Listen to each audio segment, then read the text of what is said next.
SOI 파일을 제출하는 구조인데요. 저희가 사실 제 다른 과목을 들으신 분들은 아시겠지만 매번 쓰던 그 자동 채점 사이트가 있었어요. 거기가 좀 불안정해가지고 지금 다른 서비스를 구하고 있는 상황이거든요. 그래서 어느 서비스가 됐든 간에 여러분의 파이썬 코드 혹은 파일을 올리는 구조가 되겠고요. 어떻게 올리고 채점이 어떻게 이루어지는지도 다 공부해야 되겠죠. 다른 질문 있을까요?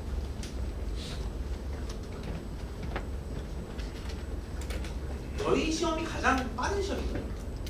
이번 학기? 아마 그럴 것 같아요. 제가 개강이 그룹에도 금요일이었다 보니까 제일 빨리 시험을 볼 텐데 너무 제 과목에 투자하다가 다른 데서 손해를 보시는 일이 없었으면 좋겠습니다. 최선을 다해주세요. 네. 예, 그 모든 이론 시험도 PDF로 드리고 뭐 연습장이 됐든 태블릿이 됐든 거기다가 직접 푸실 예정이고요. 프로그래밍도 여러분 PC에서 직접 작업을 하시기 때문에 개인 노트북을 반드시 지참하셔야 되겠습니다. 선택이 아니라 지참을 안 하시면 시험에 모르십니다. 개인 노트북을 꼭 지참해 주셔야겠습니다. 다른 질문 있어요?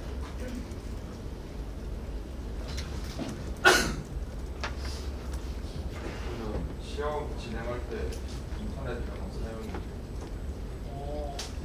이게 저희가 기본 환경으로 우리가 모두가 그래야 될 필요는 없지만 기본 환경으로 콜앱을 쓰고 있기 때문에 인터넷이 켜져 있는 건 아무 문제가 되지 않습니다. 오히려 인터넷이 켜져 있어야 답안 제출하고 콜앱 쓰고 하실 수가 있겠죠. 다만 웹서핑이나 자료를 참고하시는 건 안 되겠습니다. 저희 중간고사 기준으로는 이론도 클로즈드북, 실습도 클로즈드북 시험이 되겠고요. 클로즈드북인 걸 감안하고 출제하겠습니다. 그러니까 여러분이 강의자료를 못 보신다는 걸 감안하고 출제할 거니까 뭐 자료의 구석탱이에 있는 빈칸을 뭐 그런 문제가 안 나오겠지.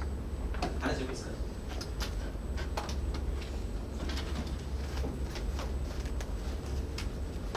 자, 원래 저희가 마이크를 써서 항상 녹화를 진행하다 보니까 좀 또렷하게 소리가 잘 들어갔는데 오늘은 마이크 고장으로 인해서 그냥 이렇게 육성으로 진행이 된다라고 합니다. 평소에도 사실 수업에 집중 잘 해주시고 뭐 전혀 문제가 없긴 한데 특히 주위에 있는 경우에는 조금의 소음이 이게 들어갈 수 있다는 거 약간 양해를 해주시면 좋을 것 같아요. 제가 그걸 감안해서 소리를 좀 크게 내고 수업을 진행하도록 하겠습니다.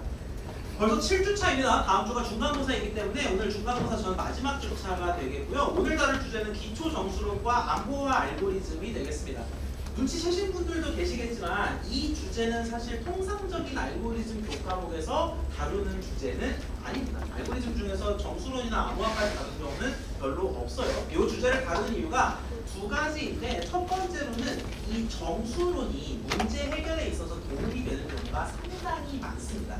우리 결국 낯선 문제 상황에 맞닥뜨렸을 때 어떤 알고리즘을 쓰지, 어떻게 문제를 간단하게 만들지 해서 그 상황에 대응하는 게 우리 학기 전체의 목표잖아요. 근데 그렇게 대응하는 데 있어서 수학적 사고, 특히 정수론 차원에서의 사고가 문제 해결에 크게 도움되는 경우가 많습니다. 그래서 여러분께 실질적인 문제 해결력을 길러드린다는 차원에서 정수론을 다룬다라고 생각하시면 되겠고요. 이 주제를 저희 강좌에서 특별히 다루는 두 번째 이유는 암호화 자체가 컴퓨터 과학 전반에 있어서 차지하는 중요도가 점점 높아지고 있습니다. 그래서 정보대학에서 개설하는 암호 관련 수업을 이미 듣고 계신 분들도 좀 있을 것 같아요. 그 정도로 굉장히 중요한 분야이기 때문에 분야도 중요하고 사고 회로를 촉진시킨다는 차원에서 이 7주차 내용을 다룬다라고 보시면 되겠고요. 사실 암호로는 그 자체로도 1년, 2년 배워도 부족할 정도로 굉장히 범위가 넓습니다. 그래서 오늘은 좀 문제를 푸는 데 있어서 여러분의 뇌를 자극할 만한 그리고 암호론 전체에 있어서 핵심적인 몇몇 내용들만 위주로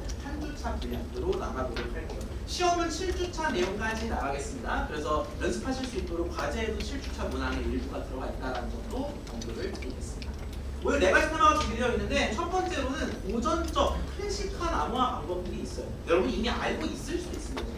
이런 고전적 암호화 방법들을 살펴보고 고전적이다라는 거는 좀 한계가 있다는 거겠죠. 그래서 어떤 한계가 있는지 가벼운 마음으로 보도록 하겠습니다. 우리가 아무런 마음까지는 아니니까.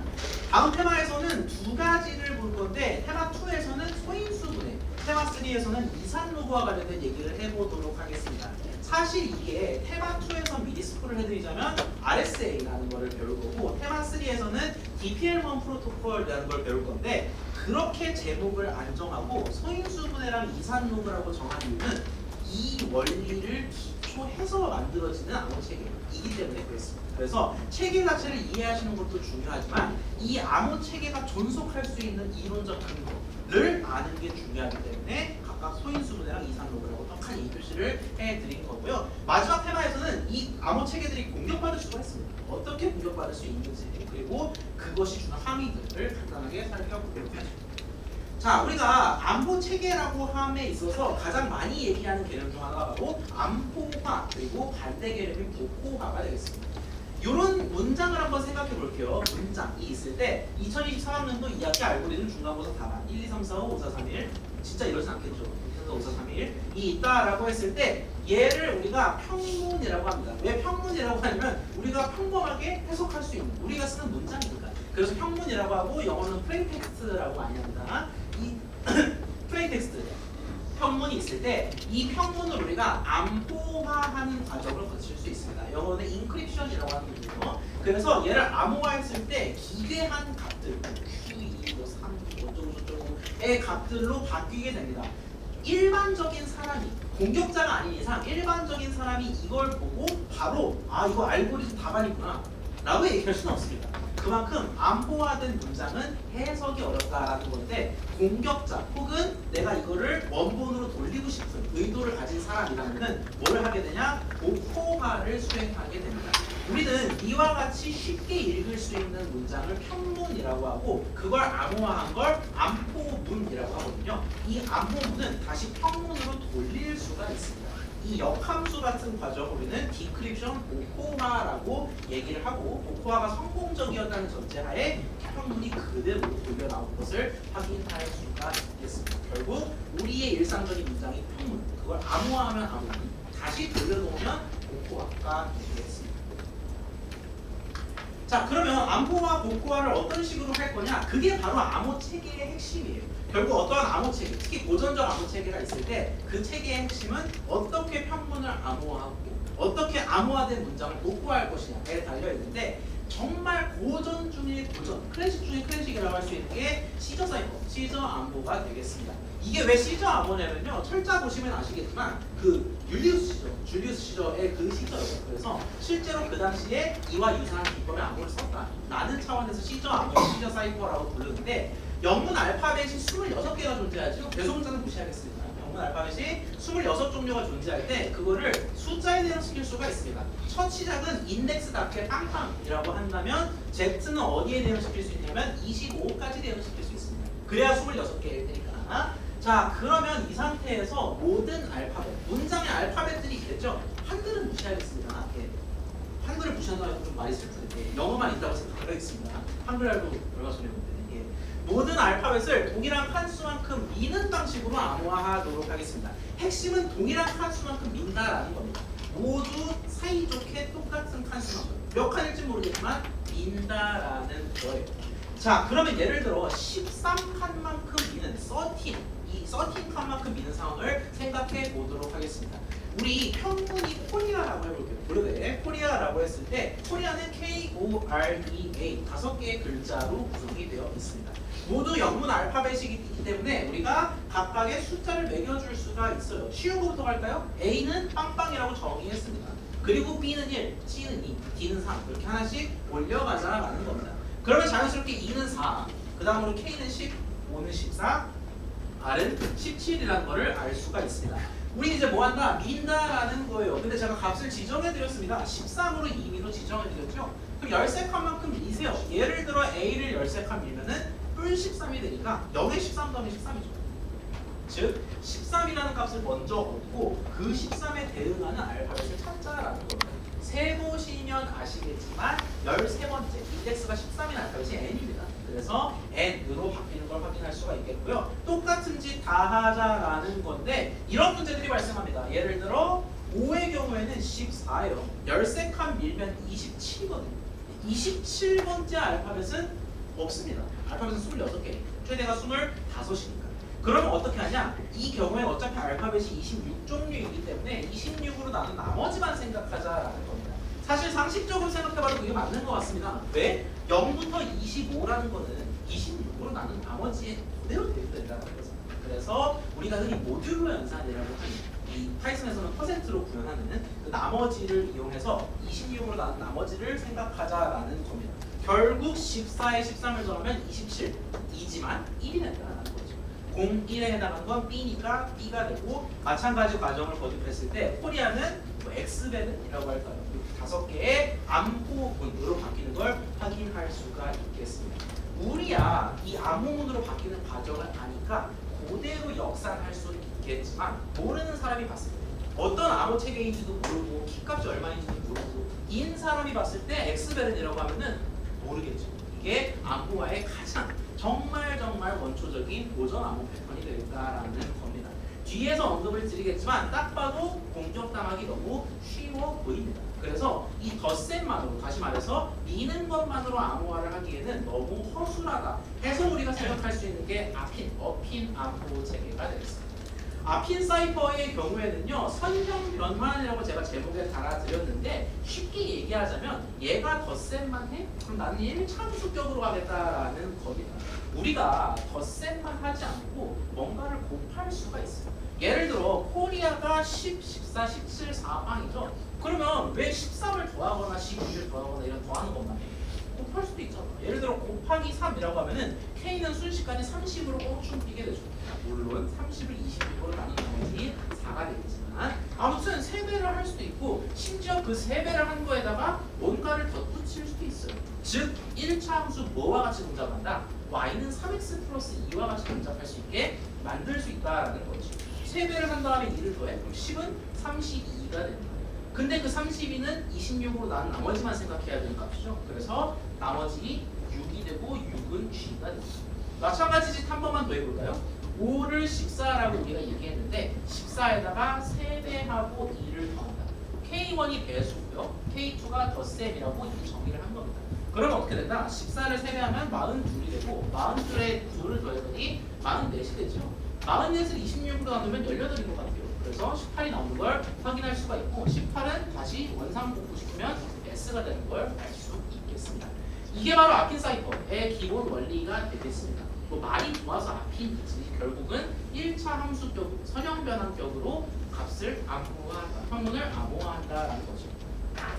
자, 그러면은 우리가 이렇게 코리아 값을 GSBOC로 바꾸었는데 요 식이 조금 생소한 분들이 있을 수 있어요. 그래서 이것만 언급을 드리고 넘어가도록 하겠습니다. 자, 요 식에서 지금 암호문이 사이퍼 텍스트니까 이걸 본따서 제가 C라고 표현을 했거든요. 근데 C이 조금 생소합니다. C 등호가 아닙니다. 등호가 이 바가 3개가 있고요. K1, P 더하기 K2 모두 26이라고 되어 있는데 모드는 좀 익숙한 분들도 있겠지만 나머지 연산이라는 뜻입니다. 모듈로의 준말이에요. 그래서 모드 26이라 하면 이 식은 나머지 26에 대한 연산이다. 그러니까 52, 53 이렇게 생각하지 않고 모든 거를 0, 1 이렇게 나머지로만 생각하겠다라는 겁니다. 좌변도 26으로 나눈 나머지만 생각하고 우변도 26으로 나눈 나머지만 생각하겠다라는 거예요. 그 기준으로 둘이 동일하다라는 겁니다. 즉 뭐다? 말이 좋아서 이렇게 표현한 거지 그냥 좌변과 우변이 26으로 나눈 나머지가 같다라는 거고요. 결국 암호문이 뭐와 같다? 3배하고 2를 더한 거에 나머지와 같다라는 거니까 지금 살펴본 이걸 식으로 변환하기 된다라고 생각해 주시면 되겠습니다. 자, 그러면은 우리가 핵심이 뭐냐면 암호를 이해하는 것도 중요하지만 이 암호를 어떻게 하면 공격할 수 있을까? 공격자의 시선에서 생각하는 게 참 중요한데 공격자의 시선에서 봤을 때 우리가 X배른이라고 돼 있어요. 공격자는 원본을 모르죠. 원본을 알면 더 이상 공격자가 아니지. 이미 침입을 성공한 거지. 공격자 입장에서는 X배른이라는 저 미지의 5글자를 가지고 이게 평문이 뭐지? 우린 알고 있죠. 평문이 뭔지 알아맞히는 건데 만약에 앞이까지 가지 않더라도 우리가 시저 암호 체계인 거를 공격자가 안다라고 했을 때 공격자는 이렇게 공격을 시도할 수 있습니다. X배른이야. 평문을 몰라. 뭐지? 하다가 이게 시저 암호인 거를 안다는 전제 하에서 시도를 해볼 수가 있습니다. 뭘 시도해볼 수 있냐면 이거 혹시 한 칸인 건가? 라고 추론할 수가 있어요. 만약에 공격자의 추측이 정답이라면 다시 말해서 한 칸씩 민 결과가 X배른인 거라면은 공격자는 평문을 역으로 추측해낼 수 있습니다. 어떻게? 1 미는 게 아니라 1 당김으로써 추측할 수가 있다. 23을 한 칸 당기면 22. 마찬가지로 1을 한 칸 당기면 빵, 3, 16, 12 순으로 암호문으로부터 평문을 추론해낼 수 있다라는 겁니다. 한 칸씩 담기 보너스. 마찬가지예요. 1이라는 추측은 추측에 불과하지 정답은 아닐 수도 있잖아요. 딱 봐도 WADQM이 무슨 의미가 있겠습니까? 그래서 1은 공격이 틀려먹었어요. 그러면 혹시 두 칸 밀었나? 라고 추측하고 또 두 칸을 앞당기는 식으로 역산한다라는 겁니다. 자, 그러면 우리가 이미 간파하신 분들이 많겠지만 시저 암호 기준으로 생각했을 때는 최대 몇 번만 해보면 코리아를 한 번은 건질 수 있어요. 좋습니다. 26번. 심지어 1부터 정직하게 하면 13번만 되겠죠. 13을 했으니까. 어찌됐든 많아야 26번만의 공격으로 형문을 끄집어낼 수 있겠다라는 겁니다. 뭐 우리가 아핀도 이것저것 생각해볼 케이스들이 있지만 결국 뭐예요? 얘가 26칸이 핵심이기 때문에 K1이 1인 거랑 27인 거는 그렇게 큰 의미가 없어 보여요. 왜 그러냐? 우리가 메모장을 좀 쓸게요.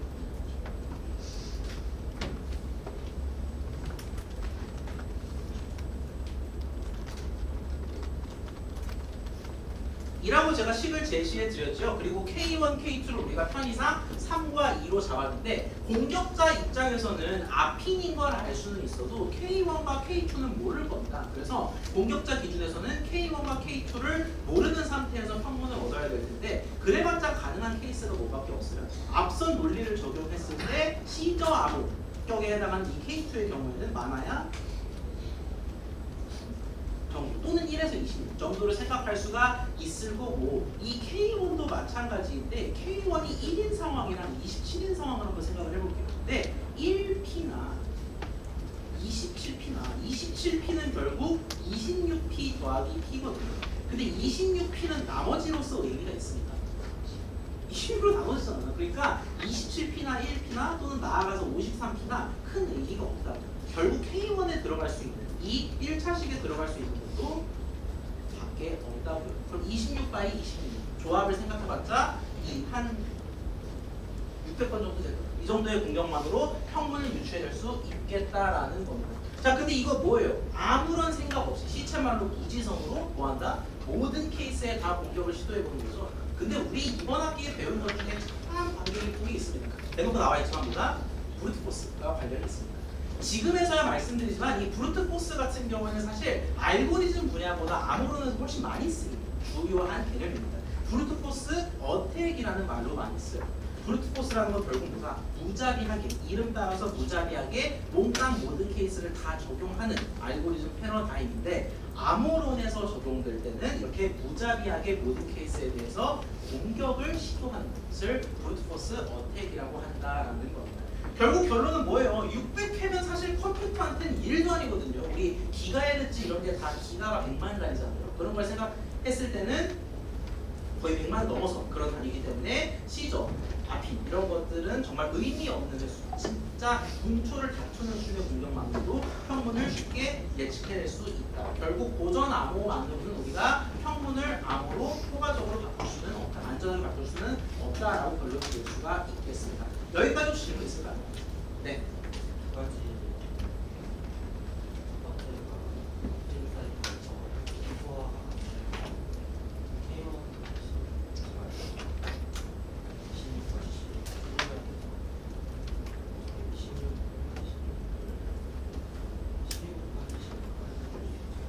K1 좋습니다. 이게 시저 같은 경우에는 앞당기냐 아니면 뒤로 앞당기냐 미냐 당기냐의 문제이기 때문에 0부터 25를 다 시도해보는 게 맞아요. 실제로도 그렇고요. 다른 힌트가 있지 않는 이상.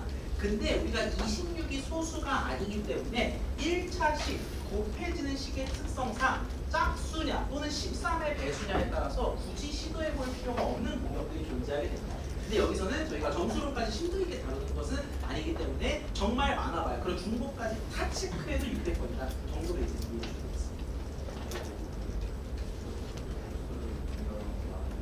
평문 놓치면은 그냥 강릉대 26까지 여기서 26까지 26개 평문 유추가 키 유추가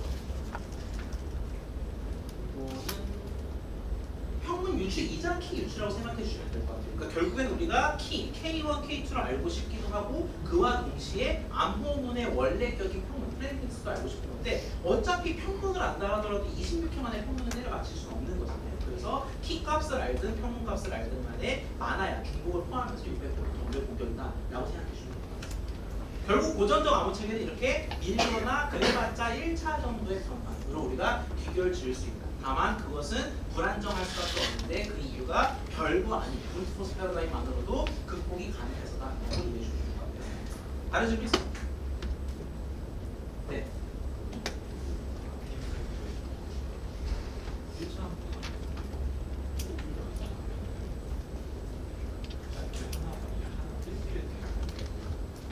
그렇습니다. 그러니까 또 서로 다른 알파벳의 평문이 하나의 사이버 텍스트로 변할 수 있죠.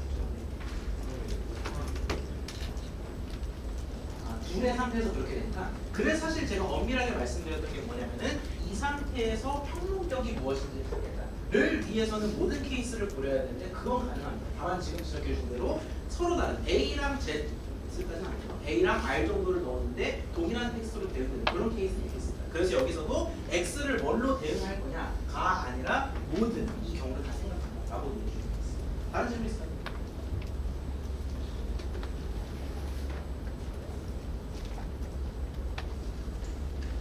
그죠? 사실 여기서 조금 더 나아가게 되면은 방금 언급해 주신 부분대로 1대1 대응이냐 1대1 함수냐 즉 암호문에 하나의 평문이 대응되느냐 두 개 이상이냐까지도 고려할 수 있지만 저희가 뒷 내용에서 그 내용들을 가능하다면 살펴보도록 하겠습니다.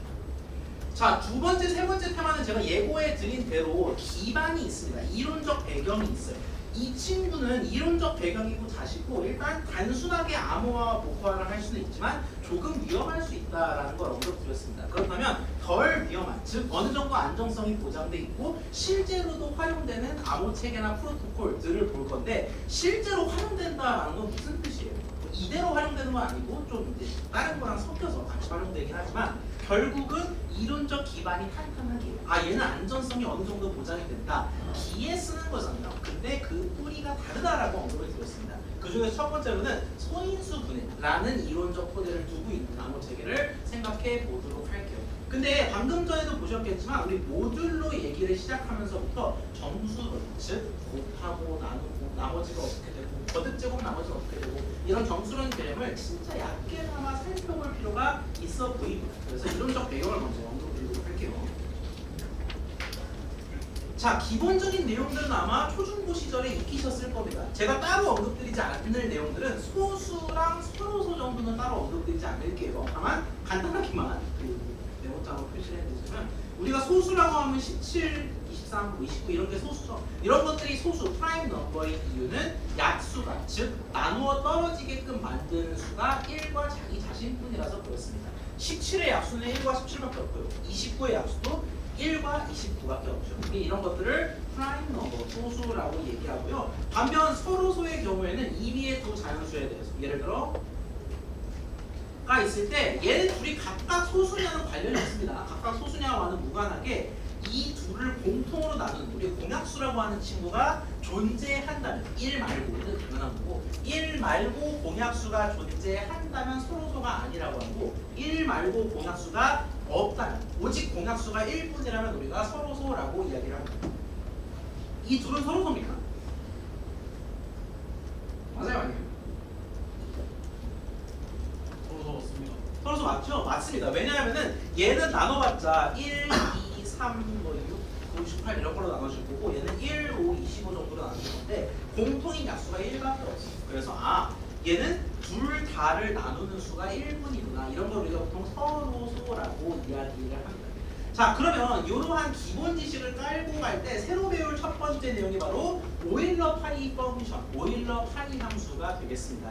이렇게 배우고 나서는 제가 그냥 파이 얘기할 거예요. 그러면은 요 오일러 파이 펑션을 파이라고 추격한 거구나 라고 이해해 주세요. 자, 요 파이는 저렇게 했습니다. 그리스 문자 파이를 이런 식으로 표기를 하겠고요. 어떻게 정의 내리냐 하면은 자연수 n이 있습니다. 그러면 우리가 파이 n을 정의할 수가 있다라는 거예요. 즉 파이는 앞으로 어떤 식으로 쓰냐? 파이 77 얼마입니까? 파이 500 얼마입니까? 이런 식으로 써요.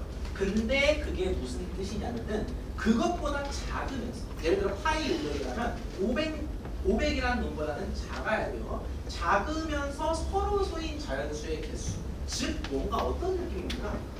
약수 반대 느낌이죠. 약수 반대 느낌으로 자기와 서로소인 자기보다 작은 놈의 수를 파이 n으로 정의하도록 하겠습니다. 이를테면 9라는 걸 생각을 해봤을 때 9보다 작은 놈은 너무 적어서 제가 다 적을 수 있을지요.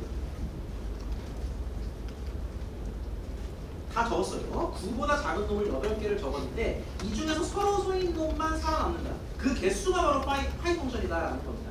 자, 서로소인 놈을 한번 체크를 해볼게요. 1은 서로소입니다. 공약수인이 있잖아. 2도 서로소고요. 3은 3과 9의 공약수인 3이 존재합니다. 4는 서로소 같고요. 5도 서로소 같고요. 6은 공약수인 3이 존재합니다. 나머지는 서로소 맞는 것 같고요. 결국 뭐다? 파이 9는 6이라고 실제로 세서 정의할 수 있다라는 겁니다.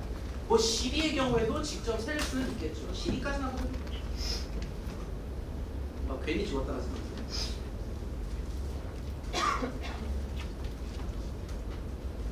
이라고 했을 때 1부터 시작했을 때 1은 당연히 서로소겠고 12와 2와 12는 서로소가 아닙니다. 3도 약수니까요. 4도 4라는 공통분모가 있으니까 지워지고 5는 서로소입니다. 6도 약수죠. 7은 서로소. 8은 약수는 아닙니다만 공통 약수인 4가 존재합니다. 공약수 4가 있으니까 패스. 9도 공약수 3. 10도 둘 다 짝수입니다. 끝이군요. 4라는 걸 알 수가 있겠습니다. 자, 10개만 넘어가도 파이 펑션을 직접 계산하는 건 좀 오바인 것 같아 보입니다. 그럼 어떻게 하냐? 성질을 활용할 수가 있을 텐데 그 전에 성질이라고 하면 조금 민망한 내용 먼저 얘기를 할게요. P가 소수예요. 예를 들어 P가 17이야. 그러면 파이 17은 얼마입니까? 16이 될 수밖에 없다라는 겁니다. 왜 그러냐면은 17과 서로소인 놈을 쫙 줄 세워서 나랑 서로소인 놈 나와봐 라고 하는데 줄을 누구를 세워요? 자기보다 작은 놈이라고 정의했기 때문에 1부터 16까지도 줄 세운다라는 거죠. 근데 1부터 16까지 줄 세워서 공약수가 있는 놈이 하나라도 있다면 애초에 P가 소수가 아니겠죠. 그렇기 때문에 소수의 파이 펑션을 씌우면은 P 빼기 1이 될 수밖에 없다는 거죠. 즉 17보다 작은 놈은 16개 존재하는데 16 모두 공약수가 1분일 테니까 결국 파이 17은 16입니다. 이런 식으로 파이 소수는 소수마 1이라고 알 수 있겠습니다. 이 친구 별거 아닌 것 같아 보이지만 밑에 성질과 짬뽕했을 때, 믹스했을 때 굉장히 큰 효능을 발휘합니다.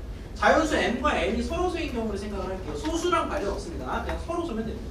m과 n이 서로소인 경우에는 곱이 됩니다. 즉 mn 곱 파이는 n 파이 곱 n 파이가 된다라는 거예요. 이런 걸 많이 보셨죠? 이렇게 곱 형태로 표현되는 거. 자, 이거를 당장 예를 들어보자면 우측에 제가 이미 예시를 들어드렸습니다.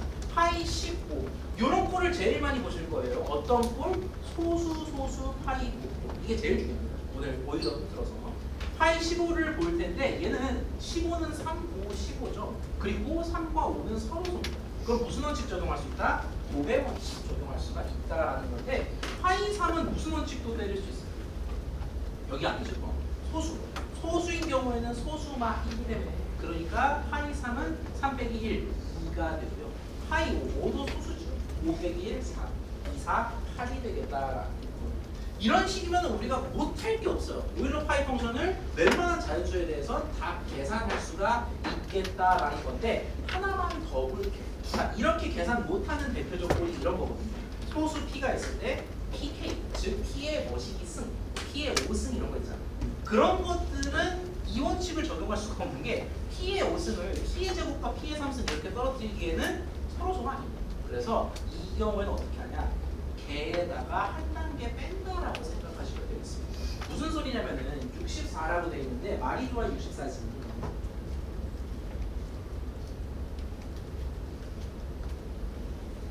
이잖아요. 64는 2의 6승이죠. 그렇기 때문에 2의 6승의 파이를 구하는 경우에는 너 한 단계는 쉬어가라가 되겠습니다. 즉 2의 6승에 2의 5승을 빼면 2 됩니다. 그래서 32이다 라는 거고요. 하나만 더 해볼까요? 파이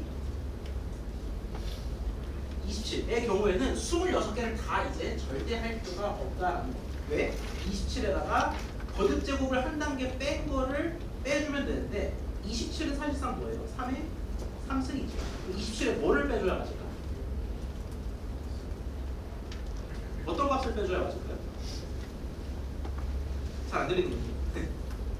9? 좋습니다. 3승이니까 3승에서 한 단계 내려가는 스텝 다운하면은 3의 제곱 5를 빼줘야 되니까 답은 18이 되겠다라는 걸 알 수가 있겠죠. 뭐 이게 정수론 시간은 아니니까 더 예시를 보지는 않겠지만 이 원칙만으로도 세상 모든 오일러 파이 펑션의 값을 다 구할 수가 있습니다. 예를 들어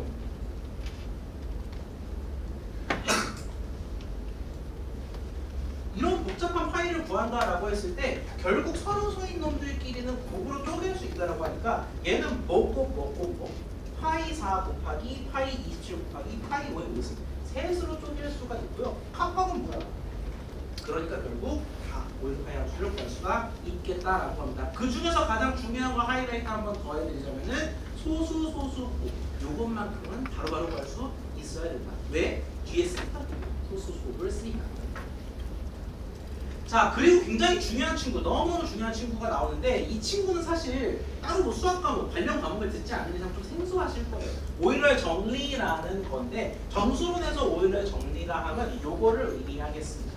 A와 N이 서로소예요. 역시 P라고 제가 표기 안 했기 때문에 소수랑은 아무런 상관이 없습니다. 서로소기만 하면 되는데 서로소인 경우에는 뭘 구할 수 있냐면은 A의 무지막지 큰 거듭제곱을 N으로 나눈 나머지를 구할 수 있다라는 거예요.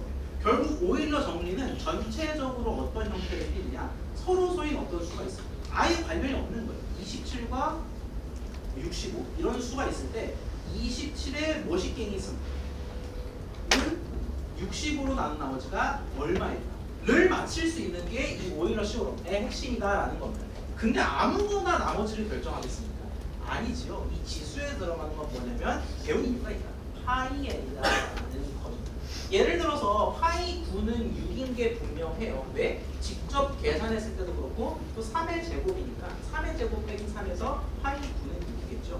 그러면은 우리가 뭘 생각할 수 있다? 서로소인 두 관계를 생각할 수 있는데 17과 9는 서로소인 게 분명하죠. 17의 소수니까 17과 9가 서로소기 때문에 뭐라고 표현할 수 있어요? 17의 머시갱이 승을 9로 나눈 나머지가 1이다라는 결론에 도달할 수 있다라는 건데 그 머시갱이는 뭐예요? 바로 방금 봤던 오일러 파이너스라는 거죠. 결국 17의 6승을 머릿속으로 계산하려고 하면 벌써 짜증나. 근데 걔 나머지가 적어도 1이다라는 거는 명확관화하게 알 수 있겠다. 왜? 오일러 정리 덕분에라는 겁니다. 정말 깔쌈하게 요약하자면 주황색입니다. A의 파이 n승은 1, 뭐? n으로 나눈 나머지가 1, 2 된다라는 겁니다.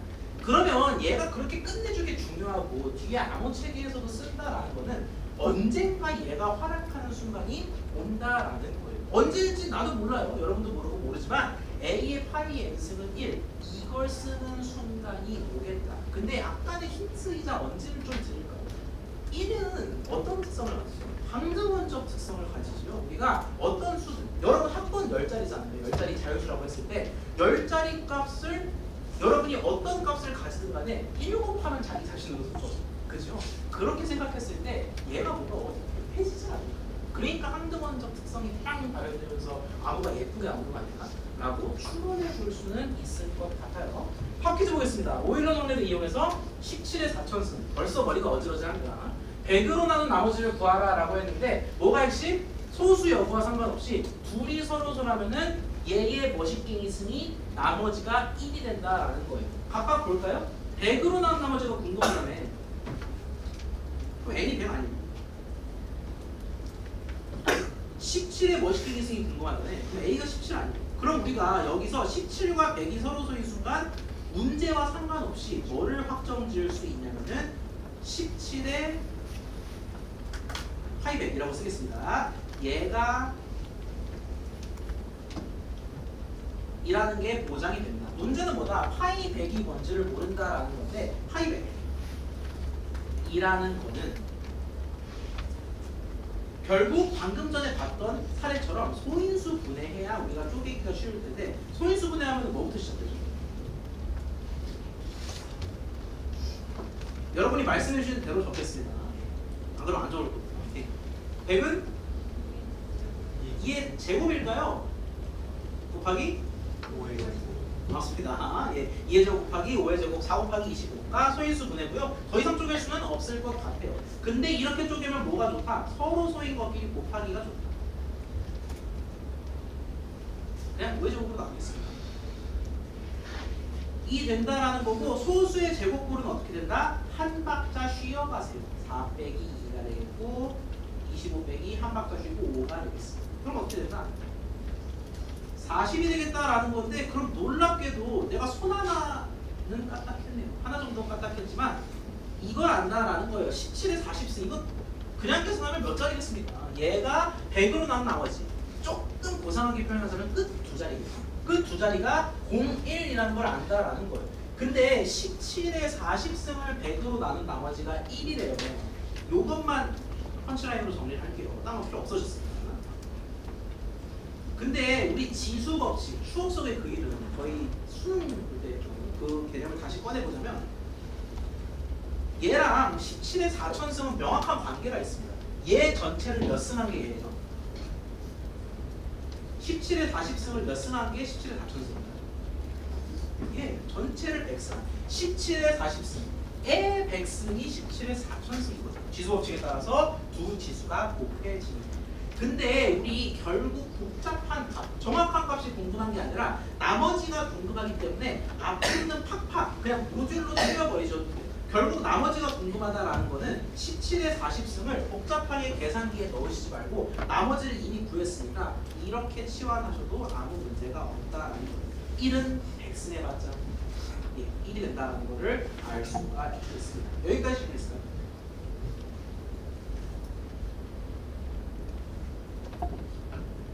이게 말을 붙이니까 점수론이지 결국 저희가 이 정도의 기초만 안 상태로 바로 암호 체계로 들어갈 수 있다라는 거예요. 너무 두려워할 게 없어요. 저희 수학 과목이 아니니까. 그렇다면 오일러 정리를 바탕으로 어떻게 RSA라는 멋들어진 암호 체계를 구현할 수 있을 것인가는 10분 쉬었다가 살펴보도록 하겠습니다. 그래서 아주 많이 곱했을 때 나머지가 1이다 라는 걸 알 수 있다라는 거죠. 물론 그 아주 많은 수, 아주 큰 수는 정해져 있는데 그게 바로 파이 n입니다. 우리는 파이 n을 n이 얼마든 구할 수 있으니까 이제 이 오일러 티오럼을 나머지 계산을 위한 강력한 도구로서 활용할 수가 있지만 그건 좀 정수론의 범위고 우리가 앞으로 실질적으로 오일러 정리를 쓰는 상황은 얘가 1인 걸 언젠가 암호 시스템의 어느 순간에서 유용하게 사용할 거다라는 거를 느낌 드렸습니다. 혹시 이 내용에 대해서 답할 수 있을까요?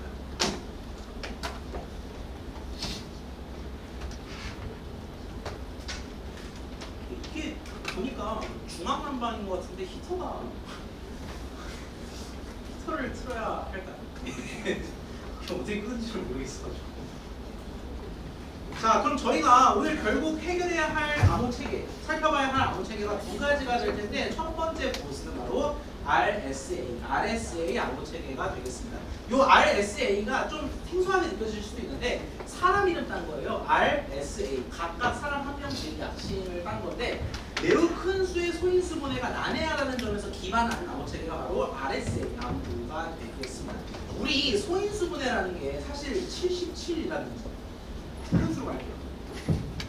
은 7 곱하기 11 이런 걸 쉽게 알 수 있고 35면 이라는 걸 알 수 있지만 우리 이런 수를 소인수 분해해야 된다고 생각해요.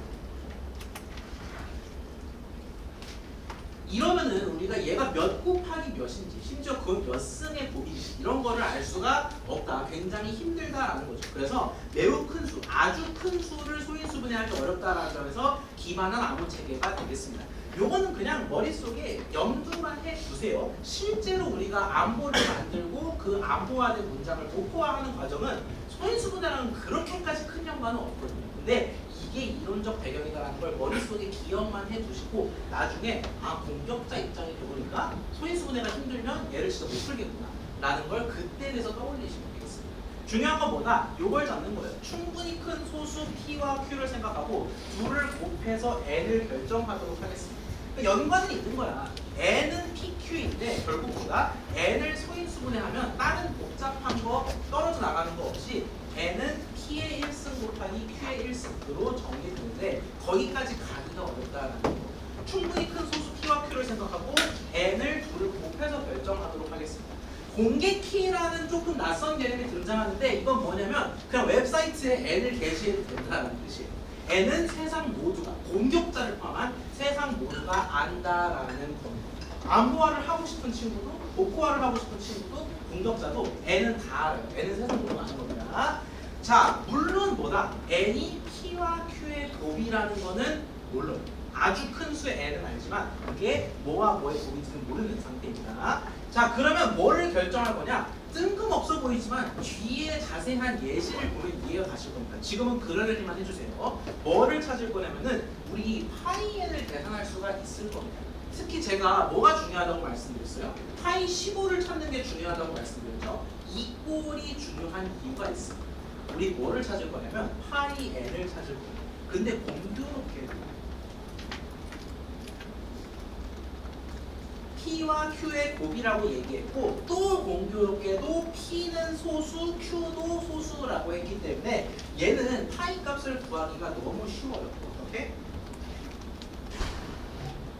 PQ로 나타낼 수가 있는데 P와 Q는 소수니까 서로 다른 소수니까 서로 소지요. 그래서 로 나타낼 수 있고 심지어 P도 소수, Q도 소수라는 말인즉슨 파이 P가 얼마라는 거야? 좋습니다. Q-1까지 곱해진 게 된다라는 거예요. P도 소수, P-, Q도 소수, Q-. 결국 우리가 공개 키 n을 길든 말든 이렇게 결정한 이유 자체가 파이 값이 쉬워요. 파이 값이 쉬워서 P마, Q마 이렇게 모듈로 머시갱이의 그 머시갱이가 결정이 됐다라는 겁니다. 결국 모든 파이 n이라고 제가 거창하게 표현했지만 모든 P마일, Q마일이 되겠습니다. 이 나눗셈에 대해서 뭐를 찾을 거냐면은 2 곱하기 d는 1이 되는 거를 찾을 거예요. 이거 지금 바가 3개이기 때문에 나머지를 의미하는 겁니다. 곱해서 1이 되는 건 자연수는 1, 1밖에 없겠죠. 근데 그게 아니라 나머지가 이걸로 나눈 나머지가 1이 되는 걸 찾겠다라는 거예요. 자, 이를테면 이런 상황이 있겠죠. 뭐 뒤에서 자세한 사례를 보겠지만 아주 간단한 예시를 들어드리면 이거 라고 했을 때 n은 15로 자동 결정되고요. n은 PQ이기 때문에 파이 n은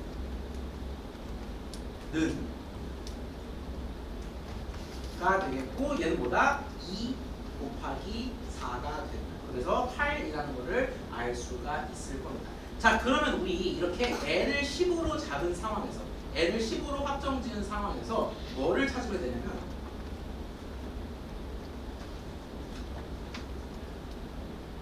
뭘로 나눈?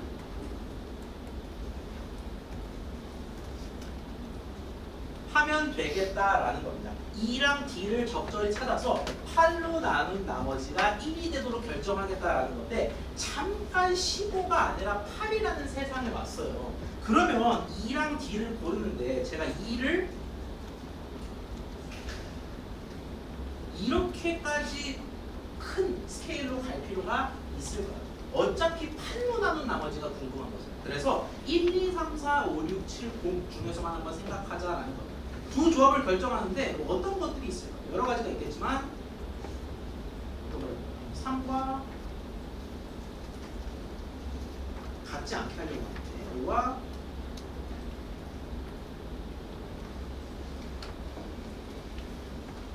로 하게 되면은 둘이 비록 같긴 하지만 어쨌든 뭐가 된다? 2 곱하기 D가 5 곱하기 5, 즉 25가 되면서 8로 나온 나머지가 1이 된다라는 겁니다. 사실 같지 않게 하려고 하는데 같은 조합밖에 지금 없는 것 같아요. 7과 7로 했을 때 49가 되고 49를 8로 나온 나머지가 1이 됩니다. 이런 식으로 보통은 2와 D를 다르게 결정합니다. 다르게 결정합니다만 2랑 D를 적절히 찾아서 얘로 나눈 파이 n으로 나눈 나머지가 1이 되도록 조합을 결정하겠다라는 건데 공교롭게도 공개 키가 2고요. 개인 키가 D입니다. 여기서 말하는 개인 키는 나만 갖고 있으니까 개인 키예요. D를 갖고 있는 놈은 한 명입니다. 나 말고는 몰라야 돼요. 개인 키가 D고 공개 키 2는 웹사이트에 올릴 수 있는 그냥 아예 공개해버릴 수 있는 키다라는 겁니다. 근데 왜 제가 많고 많은 뭐 A, B, C, D, X, Y, Z, W 이런 것 중에서 E랑 D라고 했냐? E가 인크립션의 준말이고 D가 디크립션의 준말이 되겠습니다. 즉 암호화에 E가 쓰이고 복호화에 D가 쓰인다라는 거예요. 그러니까 약간 이해가 가지 않습니까? 얘를 억지로 외울 필요가 있는 게 아니라 인크립션, 암호화하는 데는 누구나 평문을 암호화할 수 있는 거예요. 세상 누구든 내가 원하는 문장이 있다면 암호화할 수 있는 거예요. 그건 내 맘. 근데 암호화된 문장을 돌려놓는 거는 이걸 아는 사람만 할 수 있어야 한다는 거예요. 세상 모두가 암호화된 문장을 돌려놓을 수 있다면 큰일 나겠죠. 중간고사 답안이 유출되는 거예요. 그래서 복호하는 암호화된 문장을 평문으로 돌려놓는 건 개인 D를 가진 사람만이 할 수 있겠다라는 건데 그 E랑 D를 어떻게 결정하느냐? 파이 N으로 나눈 나머지가 1이 되는 두 조합을 결정하겠다라는 겁니다.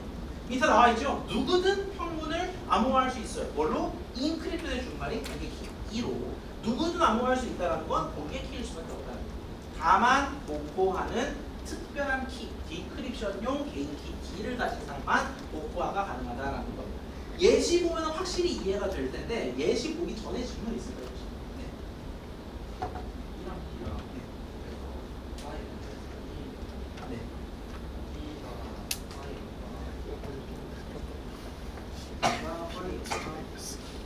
방금 전 예시가 안 좋았군요. 8로 난 나머지가 1이라고 했을 때 좋은 포인트 지적해 주셨는데 예를 들어서 2가 2라고 생각을 해볼게요. 그러면 애초에 공약수가 8과 2의 공약수인 2가 존재하기 때문에 뭘 곱하든 간에 1로 갈 수는 없게 됩니다. 정수는 좀 참아보죠. 그래서 제가 1, 3, 5, 7 사이에서 왔다 갔다 한 것도 결국은 2의 배수면 적어도 나머지가 1이 아니고 거고 그럼 어떻게 구체적으로 2D를 잡을 것인가에 대해서는 다음 슬라이드를 보겠습니다.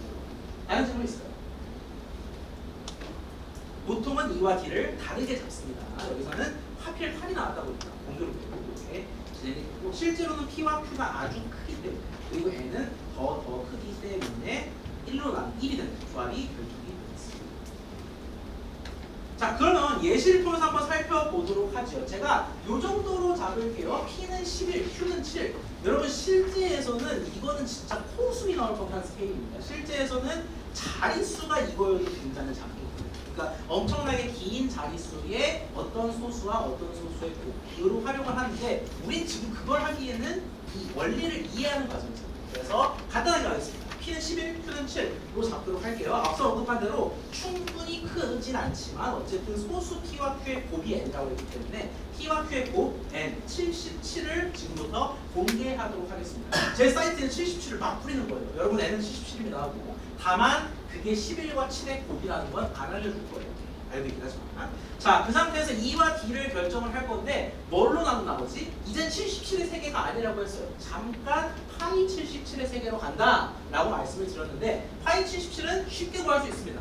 파이 7과 파이 11의 곱이니까 60이 되겠고요. 결국 뭔가 곱해서 60으로 나눈 나머지가 1이면 된다라는 건데 우리 이 D를 한 방에 결정하기 좀 어렵죠. 방금 전에 우리가 씩씩씩 돌렸을 때도 2 먼저 결정하고 D를 찾았잖아. 그래서 2를 37로 결정한. 여러분 2가 공개예요? D가 공개예요? 2입니다. 인크립션이니까 누구든 암호화할 수 있어서 공개라고 했어요. 외울 필요 없습니다. 누구든 암호화는 할 수 있어야 되니까 인크립션 키는 공개다. 37을 공개한 상태에서 스페셜 비밀, 나만 가지고 있어야 하는 프라이빗 키 D를 결정해 볼게요. 13이라고 스포를 해드렸지만 모른 척 하세요. 37인 상태에서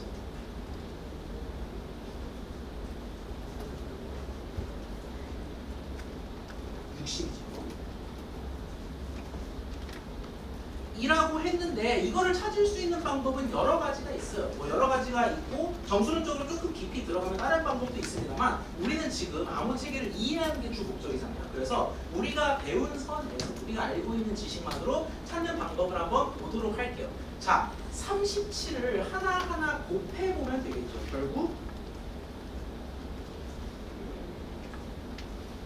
제가 말씀드렸던 대로 모두 60인 상황에서는 D가 막 68이라든지 D가 120이라든지 이런 거는 큰 의미가 없습니다.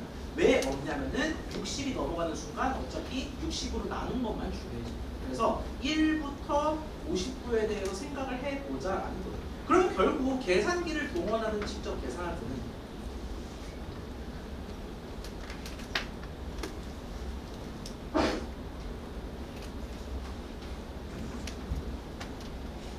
이런 식으로 계속 구할 수가 있겠지요. 자, 근데 이렇게 구하는 방법도 가능하긴 해요. 37 곱하기 1, 즉 D가 1인 상황을 생각해서 37이니까 모듈로 취하면 37. 얘 1? 아니지. 얘를 곱하면 74. 모듈로 취하면은 14인가요? 3, 111. 모듈로 취하면은 51. 이렇게 갈 수도 있어요. 이렇게 갈 수도 있지만 얘보다는 좀 더 효율적인 방법이 있을 것 같습니다. 어떻게 하면 되냐면 결과에 집중하자라는 거예요. 2 곱하기 D가 모듈로 60, 즉 60으로 나눈 나머지가 1이라는 거잖아요. 그러면 가능한 케이스가 뭐가 있을까요? 얘가 61이면 만족을 하죠. 그러면 60으로 나눈 나머지가 1이잖아요. 혹은 1 수도 있죠. 120이 될 수도 있고, 혹은 2 될 수도 있고, 2 될 수도 있고, 2 될 수도 있고. 몇 개만 더 해볼게요. 하나만 더. 하나만 더. 하나만 더. 자꾸 하나만 더 하니까 PT 선생님. 아무튼 2 곱하기 D가 요 정도로 10가지만 한번 생각을 해볼게요. 61부터 601까지 라고 했을 때 결국 2는 결정된 상황이니까 우리가 D를 직접 찾지 말고 37로 나눠보면 안 됩니다. 결국 이 중에서 37의 배수가 하나라도 걸리면 나이스 하고 걔를 지우면 되겠다라는 거죠. 어차피 D를 지금 단 하나만 결정하는 게 아니라 하나 찾기만 하면 그냥 그거 써버리면 돼요. 그래서 이들의 영원한 친구 예상계를 그리도록 하겠습니다. 61, 121 정도는 나눠 떨어지지 않는 것 같아요. 그래서 계속 나눠보면은 어차피 알게 됩니다. 301을 30으로 나누면 안 되고요. 직접 손으로 찾는 기준으로 말씀드리는 겁니다. 컴퓨터로 돌리면 당연히 홈을 돌리면 되겠지만 손으로 찾는 경우에는 이렇게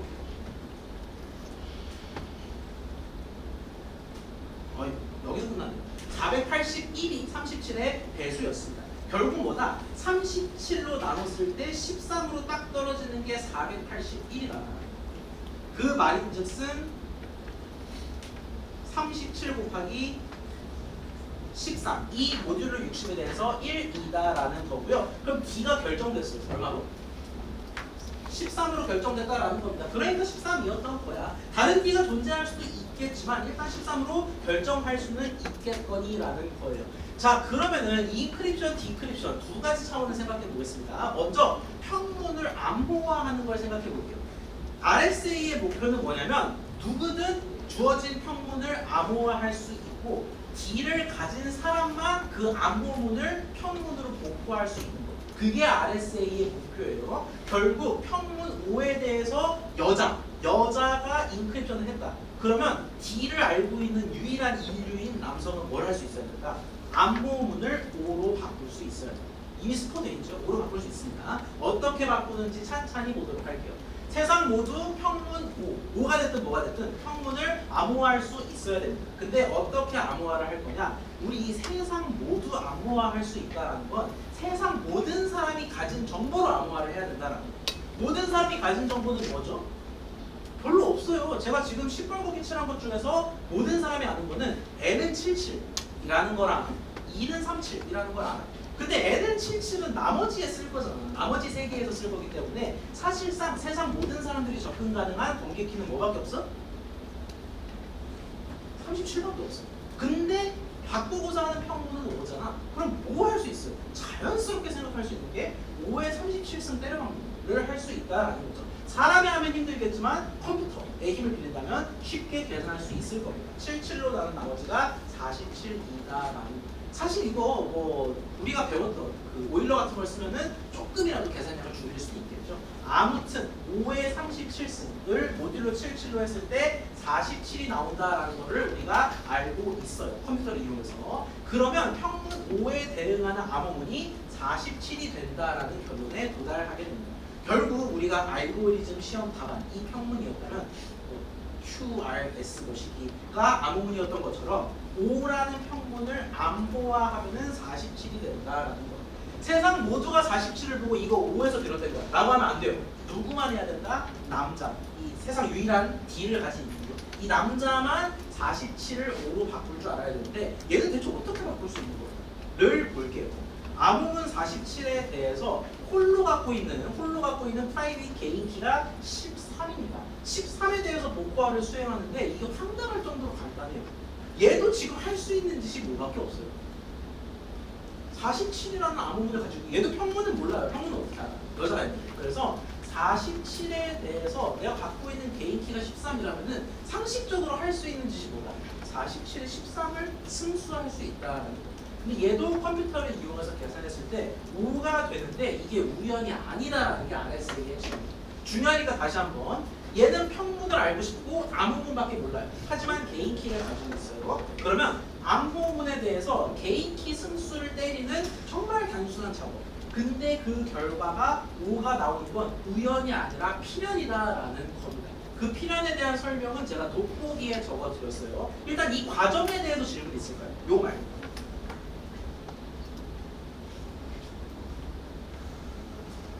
암호화와 복화, 누구든 할 수 있는 암호화는 결국 평문에다가 공개키 승수하는 것. 그 나머지를 주는 것이고 이 암호문을 가지고 돌려놓는 것도 똑같은 과정입니다. 나만 갖고 있는 13을 때렸을 때 5가 된다는 건데 이거 우연이 아닌 이유에 대해서 살펴보도록 하죠. 47, 13이라고 하면 잘 안 보이죠? 근데 이 47이 어디서 비롯됐죠? 5의 37승에서 비롯됐거든요. 그래서 원상 복구시키면 어차피 모듈로 다니니까 다 모듈로 77이니까 원상 복구시키면 47은 5의 37승에서 비롯된 거예요. 근데 5의 37승의 13 어디서 많이 봤던 패턴이에요. 우리 5일로 컵퀴즈 풀 때 비슷한 거 했었죠. 5의 37승의 13 지수법칙으로 전체 회귀시키면 5의 481이 되거든요. 481을 어디서 봤더라?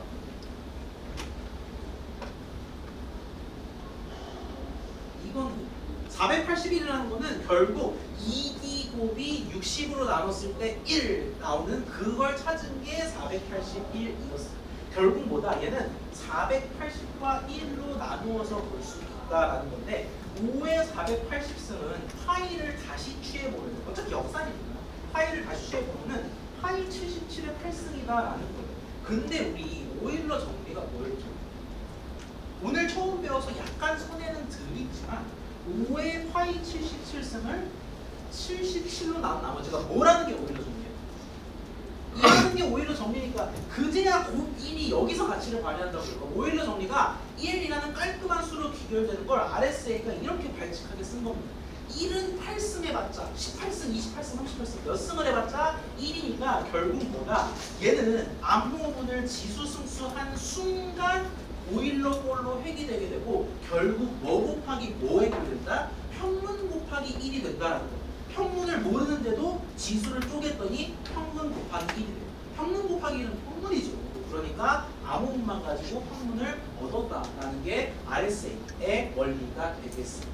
결국 오일러 정리를 결정적인 순간 언젠가 쓴다고 했는데 바로 이 타임이었다.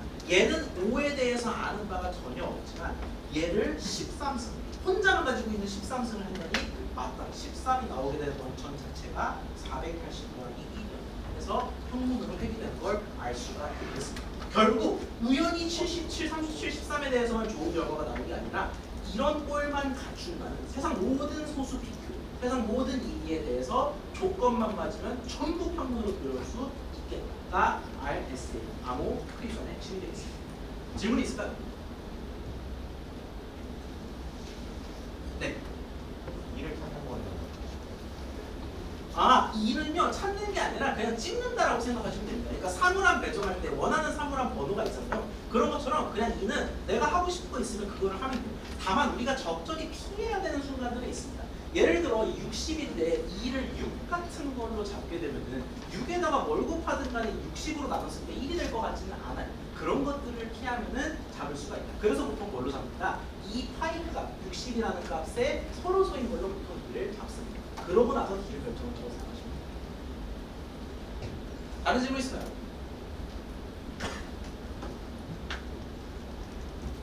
네.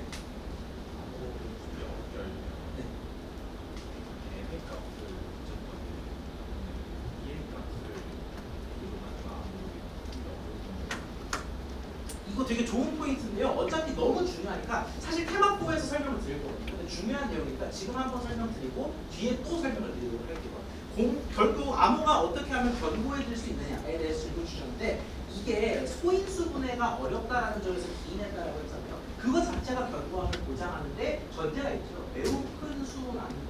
바꾸어 말하자면은 만약에 공격자가 P랑 Q를 알아버렸어. 즉 N이 77인 상태에서 P랑 Q를 알아버렸다라고 하면은 그 순간 RSA 암호가 뚫릴 수밖에 없게 됩니다. 왜 그러냐면은 우리가 지금 이 과정을 다 거쳐가지고 2랑 D를 결정을 했잖아. 심지어 2는 공개 상태란 말이야. 그래서 공격자의 시선에서 볼게요. 공격자의 시선에서 봤을 때 공격자가 N을 소인수분해에 성공했어요. 이게 전제입니다. 공격자가 N을 소인수분해하는 데 성공했다라는 거는 7과 11의 곱이라는 걸 알았다라는 거고, 그러면 공격자가 파이 77을 쉽게 찾을 수 있다라는 거예요.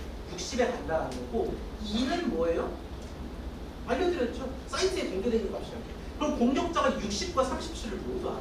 그러면 우리랑 똑같은 방식으로 120일 천에 180일 천에 해서 아주 작은 다항시간 연산만으로 D값에도 도달할 수 있다라는 거예요. 그 D값 알면 세상 모두가 복구할 수 있잖아요. 그렇기 때문에 결국 이 암호 체계가 견고하지 않는, 즉 무너지는 조건은 뭐냐면은 얘가 소인수분해에 성공한 거예요.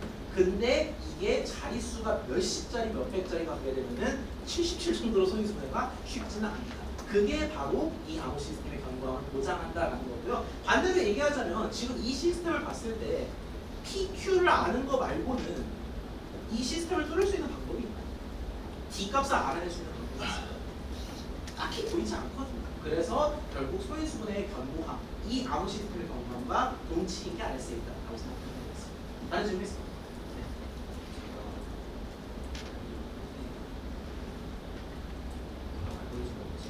P랑 Q를 찾지 않아도 파이를 이게 어찌될 것 같은지 소인수분해가 어렵다. RSA가 뚫리지 않는다. RSA가 뚫리지 않는다는 건 소인수분해가 어려운 것 같지만 소인수분해가 어려운 거는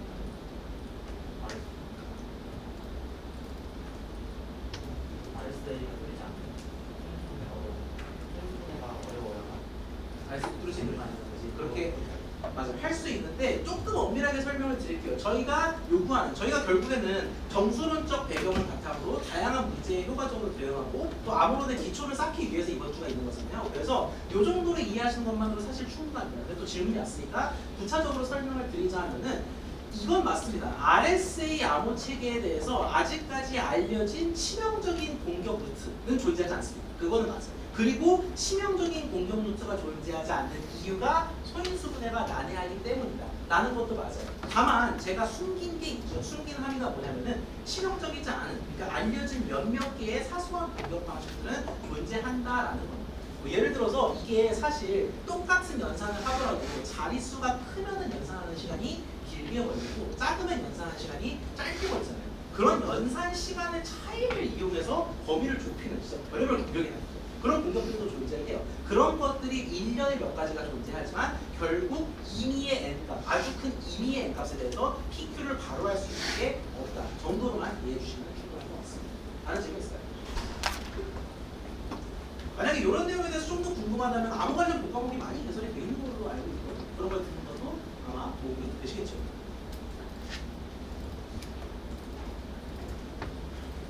자, 그러면은 RSA를 이론적으로 아는 것도 참 중요하기 때문에 잠깐 엑서사이즈를 풀 수 있는 시간을 드리도록 하겠습니다. 앨리스가 RSA를 이용해서 두 소수 17, 19를 선택했다라고 해요. 보통 암호론에서 A와 B라는 참가자를 묘사하기 위해서 A를 따서 앨리스, B를 따서 밥 이렇게 많이 얘기하거든요. 앨리스가 공개 정보 n, 2 각각 뭔지는 아시죠? 3, 2, 3과 13을 생성했다라고 했을 때 두 질문에 답해 보시죠. 앨리스의 개인 키 D가 있을 겁니다. 그거를 구해라라고 돼 있는데 구하라는 거는 어느 정도 계산하면 구할 수 있을 정도의 범위라는 거죠. D를 한번 구해보시고요. 답이 평문 2를 앨리스에게 보내려고 합니다. 평문입니다. 평문 2를 앨리스에게 보내고자 할 때 공개 정보를 바탕으로 암호가 된 C, 누구든 암호할 수 있다고 했죠. C를 구할 수 있겠어요. C는 얼마일까요? 이 문제 풀 수 있는 시간 잠깐 가져봅니다.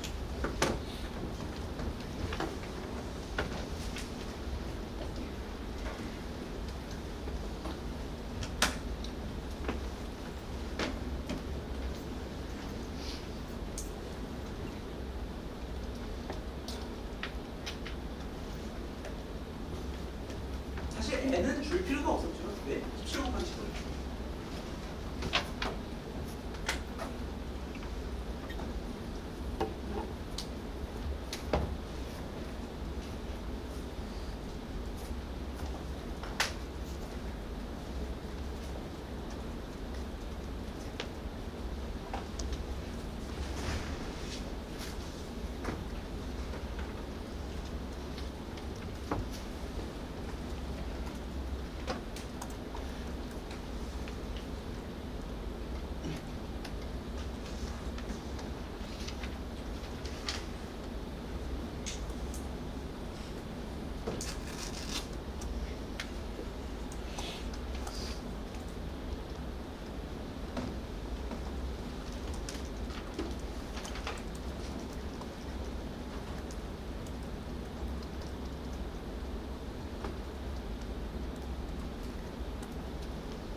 2분 있다가 풀어볼까요?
자, 함께 보도록 하겠습니다. RSA 체계를 알고 있는지, 메커니즘에 맞게 암호화, 복화를 할 수 있는지를 묻는 문제가 되겠고, 여담으로 말씀드리자면은 우리가 RSA가 실제로도 굉장히 많이 활용된다라고 말씀드렸잖아요. 실제로 활용되는 게 맞긴 한데 우리가 진짜 일상적인 암호화와 복화를 할 때 RSA를 활용하게 되면은 그대로 활용하지는 않습니다. 살짝 비틀어서 활용을 하는데, 그래서 보통 이렇게 우리가 정석적으로 배우고 기본 중에 기본, 약간 플레인 느낌이죠.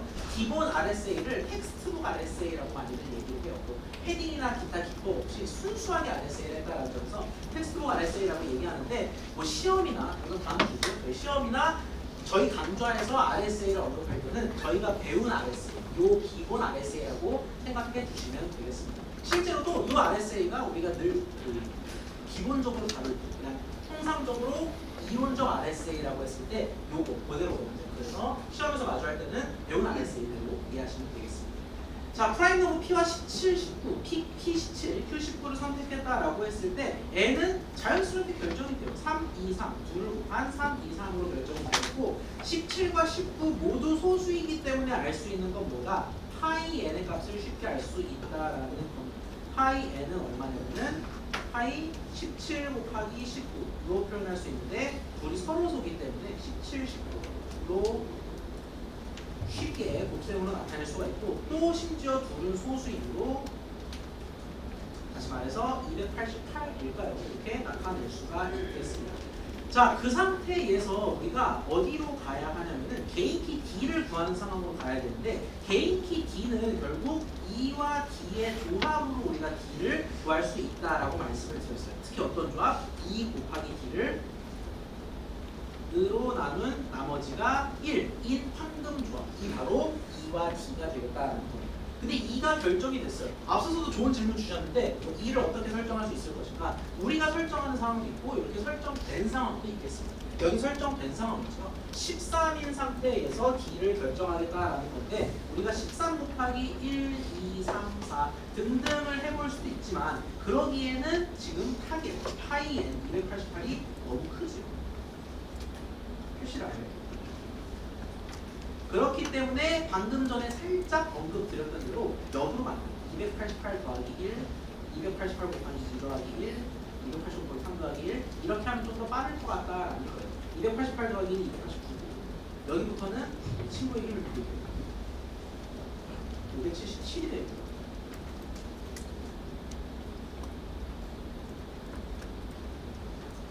(865가) 되겠죠. 두어 개만 더 해볼까요?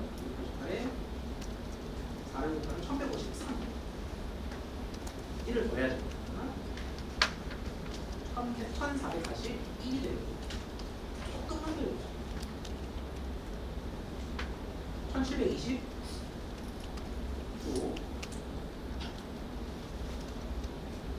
(2017) 이 되겠습니다. 만약에 시험에서 계산기 지참이 불가능하죠. 저희 이론 시험은 불가능한 상태에서 문제 형태로 나왔다라고 하면 계산이 그래도 그나마 풀만한 정도로 제가 출제를 해드리겠죠. 2016을 1 더하면 2017 이 정도까지만 해보도록 하겠습니다. 결국 우리가 이렇게 여러 큰 수를 나열한 건 이유가 뭐냐? 2가 13이기 때문에 13의 배수로 귀결되는 값을 찾기 위해서 다 13으로 나눠보고 어림도 없고요. 잠깐만. 조금 더 봐야 돼요.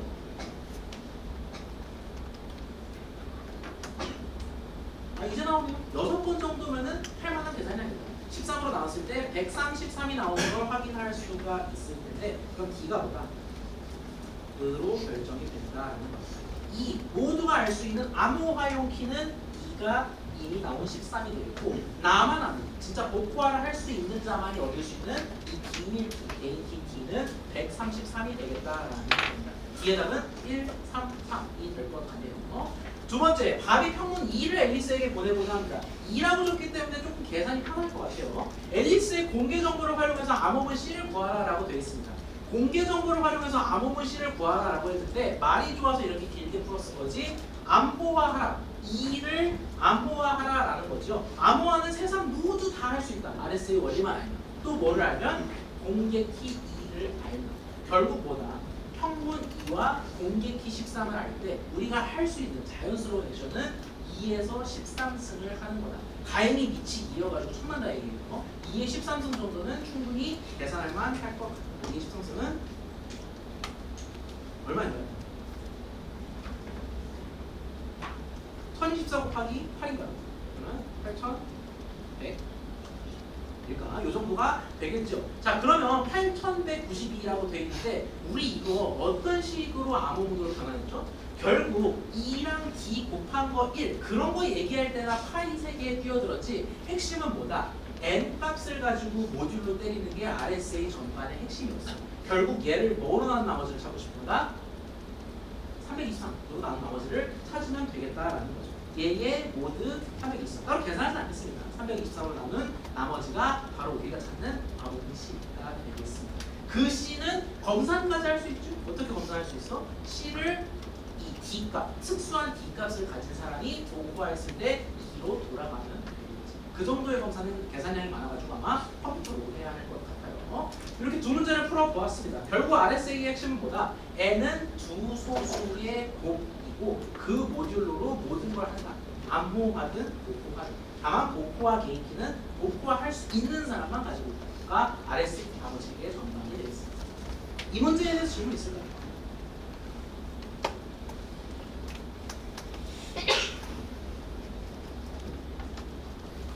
자, 없다면 벌써 세 번째 테마입니다. 이산로그 기반, 소인수분에 기반한 게 RSA였다면 이산로그에 기반한 새로운 프로토콜이 있습니다.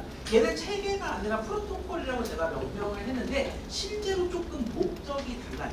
얘는 뭐 목적이었죠? 우리 RSA는 평문을 세상 모두가 암호화할 수 있고 암호화된 문장을 복구하는 건 특수한 D값 가진 사람을 할 수 있는 게 목표였어요. 그 목표를 RSA는 잘 도달한 것 같아요. 자, 그런데 이 친구는 목표가 그게 아닙니다. 암호화 복구화 얘기를 안 할 거예요. 미리 스포를 해드리자면 이 암호 프로토콜의 목표는 둘만 아는 암호를 공유하는 거예요. 참가자가 둘이 있는데 통신하는데 참가자가 둘이 있는데 두 통신 참가자가 공통의 암호를 공유하는 거예요. 이 핵심입니다. 이 목표를 어떻게 달아낼 수 있는지는 이론적인 걸 먼저 살펴보고 해요. RSA는 앞서 말씀드린 대로 굉장히 큰 수는 소인수 분해가 어렵다 라는 이론적 배경이 견고함을 증명해 줍니다. 반면 지금 볼 DP-헬만 프로토콜이라고 합니다. 이 DP-헬만의 경우에는 이산로그 문제가 풀기 어렵기 때문에 견고함이 보장이 돼요. 자, 이산로그 문제를 제가 설명을 안 드렸죠. 소개를 지금 드리자면은 이런 게 이산로그 문제입니다. 우리 이 로그가 뭐예요?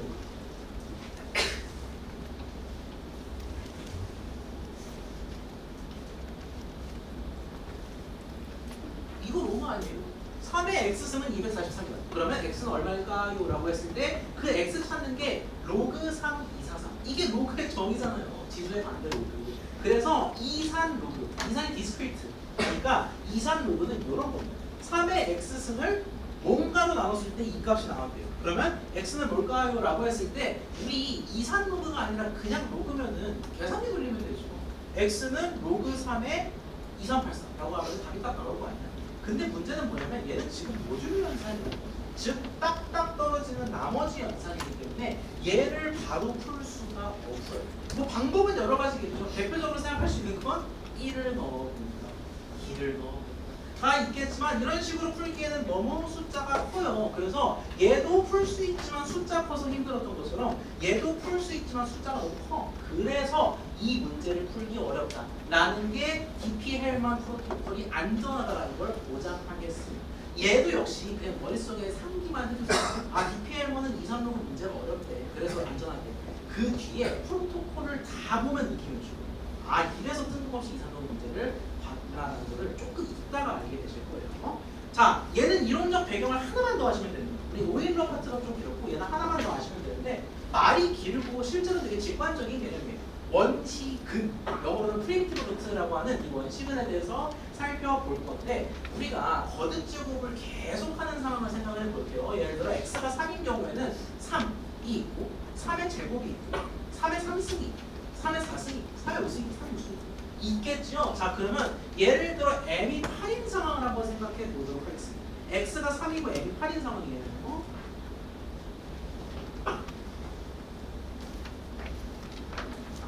원시근을 찾는데 x는 3이고 n은 8입니다. 나는 지금 뭐 하고 있어요? m입니다. m. 뭐 하고 있냐면은 m은 모듈로의 준말이라서 제가 일부러 m으로 한 겁니다. m은 모듈로의 준말이기 때문에 지금부터 뭐 할 거냐? 모드 8로 생각을 할 거예요. 나열하면 어떻게 되냐? 3이 되고 9가 되고 그 다음에 어떻게 되죠? 좋습니다. 그 다음 하나만 더 할게요. 네, 점점점이 되겠죠. 자, 근데 우리는 지금 어느 세계에 살고 있다? M나라에 살고 있다. 모드 8의 세계에 살고 있기 때문에 얘를 모드 8로 돌려놓도록 할게요. 왜 모드 8은 1인 것 같아요? 27의 모드 8은 사실 27일 필요가 없었어요. 왜? 여기서 나머지를 계산해 버린 다음에 곱하기 3을 하는 게 편하니까. 1 곱하기 3은 2고요. 3에 3을 곱하면 9인데 얘가 다시 나머지가 1이 되죠. 1이 됩니다. 굳이 증명하지 않더라도 얘는 1평생 얘밖에 안 나온다라는 걸 짐작할 수가 있을 것 같습니다. 3, 1, 3, 1 계속 규칙성 있게 곱해지는 거니까. 얘를 반대로 얘기하자면 사실 모두 8나라기 때문에 가능한 나머지는 정직하게 따지자면 얘거든요. 근데 이 중에서 사실 4분의 1, 25%밖에 못 본 거예요. 3과 1만 존재하니까. 자, 근데 만약에 어떤 수가 있어가지고 걔가 나열을 했을 때 1, 2, 3, 4, 5, 6, 7이 다 등장. 0은 안 등장하겠지. 0이 등장하려면 8이 있어야 되죠. 그러니까 0은 안 등장하겠지만 제곱꼴을 순서대로 봤더니 1, 2, 3, 4, 5, 6, 7이 다 나오고 이렇게 다 채울 수가 있나? 그런 경우를 우리가 원시근이다라고 한다는 거. 자, 그러면 우리가 직접 보는 게 맞겠죠? 5를 한번 볼까요? 5 소수죠. 5에 대해서 원시근을 한번 찾아보도록 하겠습니다. 만약에 방금같이 모든 8인 상황에서 뭔가를 거듭 제곱했는데 1, 2, 3, 4, 5, 6, 7이 다 저렇게 쫙 나온다. 그러면 그걸 8의 원시근이라고 한다라는 거예요. 그럼 반대로 얘기했을 때 5의 원시근 찾기는 곧 뭐가 된다?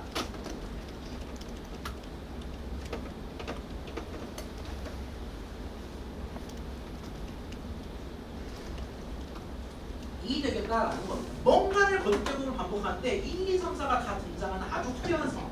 그게 바로 5의 원시근이라는 거예요. 그럼 가장 먼저 생각할 수 있는 게 일단 0이나 5는 생각할 필요가 없을 것 같아요. 5의 제곱은 0이니까 나머지는 1, 2, 3, 4를 생각할 텐데 우리가 5뿐만이 아니라 세상 어떤 원시근을 찾든 간에 얘를 생각할 필요가 없어 보입니다. 왜? 1을 거듭제곱하면 1이죠. 그래서 1, 2, 3, 4가 모두 등장하는 케이스는 없을 것 같아요. 2부터 생각을 하게 될 텐데 2를 거듭제곱하면 4가 됩니다. 4를 2를 또 곱하면 8이 되는데 8을 모듈로 5 해야겠죠. 얼마? 좋습니다. 그러면 얘에다가 2를 곱하면 6이 되겠고 얘를 모듈로 했더니 내가 찾던 원식은 여기 있는 2가 되겠다라는 겁니다. 결국 우리가 x를 거듭제곱 반복해서 다 등장하면 되는데 다 등장을 해보라는 거죠. 그런 경우에 우리가 뭐라고 할까? 5의 원시근은 2라고 합니다. 다만 제가 여기 슬라이드에도 명시를 안 해드린 대로 5의 원시근이 하나라는 보장은 없어요. 그러니까 2가 있지만 다른 게 또 있을 수도 있어요. 그걸 감안해서 한번 볼까요? 3을 하는 경우에는 3을 제곱하면 9인데 9의 나머지는 4고 여기에다가 또 3을 곱해야겠죠. 4, 3, 12인데 12의 나머지는 2고 2에 3 곱하면 6인데 6의 나머지는 1. 얘도 맞네? 그러면 5는 원시근을 하나 가지는 게 아니라 둘을 가지는 거예요. 2와 3 모두를 원시근으로 가지는 거고 4까지 한번 해볼까요? 어차피 마지막입니다. 4, 4, 16인데 얘는 나머지가 1이고 여기다가 4 곱하면 이거나 안 될 것 같아요. 그럼 결국 뭐다? 5의 원시근은 있고 존재하고 바로 뭐다?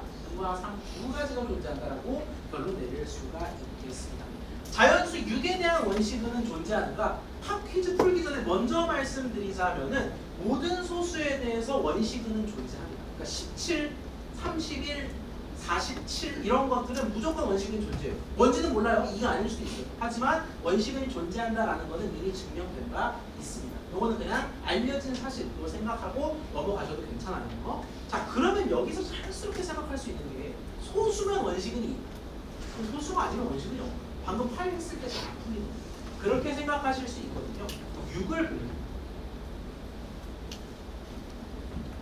나머지가 1, 2, 3, 4, 5가 다 등장하면 됩니다. 이게 바꾸어 말하자면은 하나, 두 번 제곱, 세 번 제곱, n-1번 제곱이 전부 다른 값이면 돼요. 이렇게 표현이 좀 다르다 보니까 다른 개념이라고 생각할 수가 있는데 어차피 잘 제곱하다가 중간에 한번 중복되면은 거기서부터 사이클이 또 들어가기 때문에 어차피 조건을 충족해요. 그래서 4번 제곱할 때마다 n-1개의 다른 값이 나옵니다. 곧 얘랑 일치다. 어쨌든 6의 원시근을 한번 찾아보도록 할게요.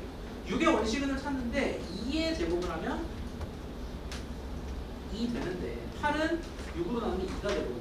얘는 그럼 2, 4, 2, 4예요. 3을 해볼게요. 3 제곱하면 9. 9를 6으로 나누면 3이죠. 아이고 안 돼요. 4 제곱하면 16이니까 나머지가 얘도 안 될 것 같습니다. 좋습니다. 자, 그 다음에 5가 진짜 마지막 희망인데 5는 25가 되죠. 자, 5, 5, 25인데 25를 나누면 2 되고 1에다가 다시 5를 하면 안 됩니다. 그래서 6에 대한 원시근은 존재하지가 않겠습니다. 그러다 보면 더더욱 여러분이 어디에 힘을 싣게 되냐?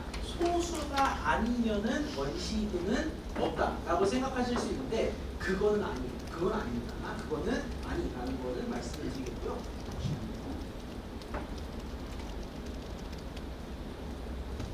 5에 대해서 25. 그래서 자연수 6에 대한 원시근은 비록 존재하지는 않지만 그렇다고 해서 합성수면 무조건 원시근이 존재하지 않는다는 아니다라는 사실을 말씀드리도록 하겠습니다.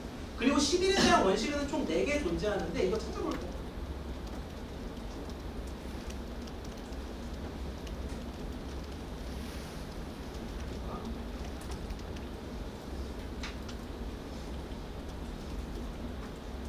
으로 얘기할 수가 있겠습니다. 그러면 11의 원시근을 하나하나 찾을 수가 있을 것 같은데 벌써 시간이 이렇게 됐네요. 저희 10분 쉬었다가 팝퀴즈 2에 대해서 답을 알려드리도록 하겠습니다. 저희 5시 3분에 하죠.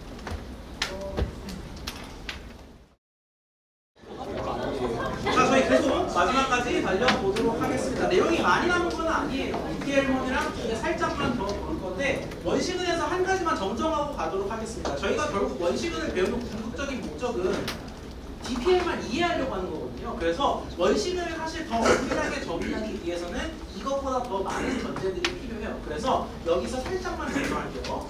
소수에 대한 원시근을 이렇게 정의한다로 정정하겠습니다. 즉 여기서 M은 뭐만 취급한다? 소수만 취급한다라고 생각을 할게요. M이 합성수인 경우에는 우리가 모드 M을 일반적으로 생각하지는 않아요. 다른 모듈로 생각하게 되는데 그 범위부터는 정수를 심화로 넘어가니까 저희가 지금 다루고자 하는 건 어쨌든 소수 모듈과 공동한데 M이 소수인 경우에는 이렇게 그냥 제곱, 세제곱, 점점점 N-1 제곱이 쌓인 이 모든 가지를 다 포괄하면은 그게 소수일 때 원시입니다. 소수인 경우만 생각한다 라고 이해해 주시면 좋을 것 같아요. 이 문제는 프로그래밍 연습 느낌의 문제거든요. 그러니까 원시근에 대해서 이해하시고 계시다면은 그 풀 수 있는 문제가 될 텐데 요것도 제가 강의자로 수정해서 다시 올려드릴게요. 소수인 경우만 생각해서 행복한 소수만 추려하시면 되겠습니다. 결국 어떤 소수에 대해서 원시근을 갖는다라고 했을 때 소수가 다 원시근을 가지니까 결국 소수를 출력할 수밖에 없게 되긴 하겠네요. 얘는 조금 문제를 보완해서 제가 올려드리도록 할게요. 원시근을 찾고 만약에 찾는다면은 어떤 게 원시근인지 그런 걸 찾는 문제라고 제가 조금 변형해서 올려드리겠습니다. 이 문제는 일단 안 푸시고 바꿔 올라왔을 때 그때 풀어주시면 좋을 것 같아요. 자, 어쨌든 중요한 거는 저희가 소수일 때, n이 소수일 때의 원시근이 무엇인지만 생각을 했고 그때는 바로 뭐다? x를 제곱하고 세제곱하고 접속했을 때 모든 경우를 포괄하는 게 프리미티브 루트다 라는 전제하에 DPL만 프로토콜을 이해해 보도록 하겠습니다. 이게 중요합니다, 결국에. 자, 2, 3로그 문제가 풀기 어렵다가 DPL만의 견고함을 보장하는데 그러려니 하세요. 나중에 훨씬 더 이해가 잘 될 겁니다. 일단 원리가 중요한데 아주 큰, 충분히 이너프하게 큰 소수 P를 생각하겠습니다. 자, 그리고 P에는 원시근이 존재한다는 게 알려져 있다. 살펴봤죠? 증명 없이. P에는 원시근이 하나는 존재하기 때문에 그 원시근 G를 잡도록 하겠습니다. 다시 말해서 뭐예요? 원시근이 여럿인 경우라면은 그냥 내가 결정하면 되는 거예요. 자, P와 G를 결정하도록 하겠습니다. 자, 그러면 통신 참여자가 둘입니다. 두 명이에요. 보통 앨리스, 밥 이렇게 많이 얘기하죠. 앨리스와 밥 두 명의 통신 참여자가 있다라고 했을 때 각자 비공개 값을 마음속에 새겨두도록 하겠습니다. 예를 들어 앨리스의 경우에는 마음속으로 X를 생각하고 있어요. 어디 밝히지 않습니다. 어디 밝히지 않습니다만 마음속으로 앨리스는 X를 생각하고 마찬가지로 밥도 자신만의 X를 생각할 겁니다. 근데 밥은 딴 사람이니까 Y라고 표현할게요. 앨리스가 마음속으로 X를 생각하고 밥은 마음속으로 Y를 생각합니다. 자, 그 상황에서 뭐를 전송할 거냐? 우리 이제 이쯤 되면 또 손이 익습니다. 뭐 하겠어요? 원시근을 밑으로 마음속 걸 지수로 올려서 모듈로 P를 때려보도록 하겠습니다. 자, 그러면 내 마음속 X와 Y, 앨리스에게 X와 밥에게 Y는 운명과도 같은 존재이기 때문에 그걸 까부리면 안 돼요. 그 패를 들으면서 안 됩니다. 그 대신 상대한테 뭘 전송할 거냐? GX 승, 즉 승수 때린 결과를 전송할 겁니다. 결국 2, 3로드랑 함께 가는 운명 공동체다라는 느낌이 오긴 와요. 왜? X는 안 알려줬어요. 내 마음속 운명과도 같은 수니까. 근데 밥한테 뭘 알려줬냐? GX만 알려줬다라는 거. GX로부터 X 찾는 게 2, 3로드 문제였잖아. 그러니까 얘랑 함께 간다라는 건데, 자, 그러면 밥과 앨리스는 어떻게 하냐? 그 받은 메시지, 상대의 X는 모르지만 받은 메시지와 본인의 암호, 본인의 운명적 그 암호를 결합해서 모듈로 때린다라는 겁니다.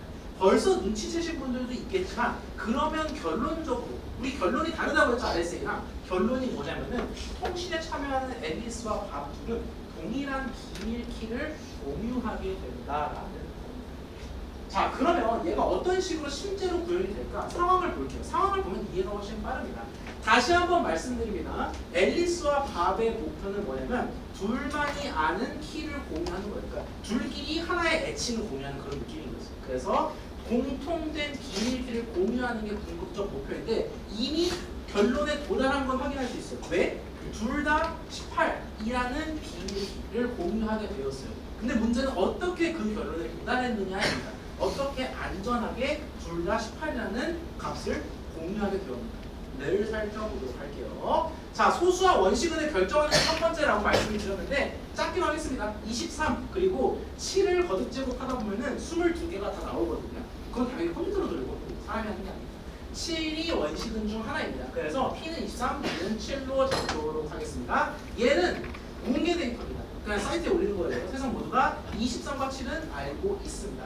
중요한 건 뭐다? 앨리스와 밥은 서로서로의 애칭, 공동의 애칭 비밀키를 가지는 걸 목표로 하지만 마음속 X와 Y는 절대가 보이지가 않아요. 그래서 앨리스는 X를 3으로, 밥은 Y를 6으로 생각했다라고 가정하겠습니다. 이 패는 절대 안 보입니다. 이 패가 보이는 순간 그냥 모든 비밀이 공개됩니다.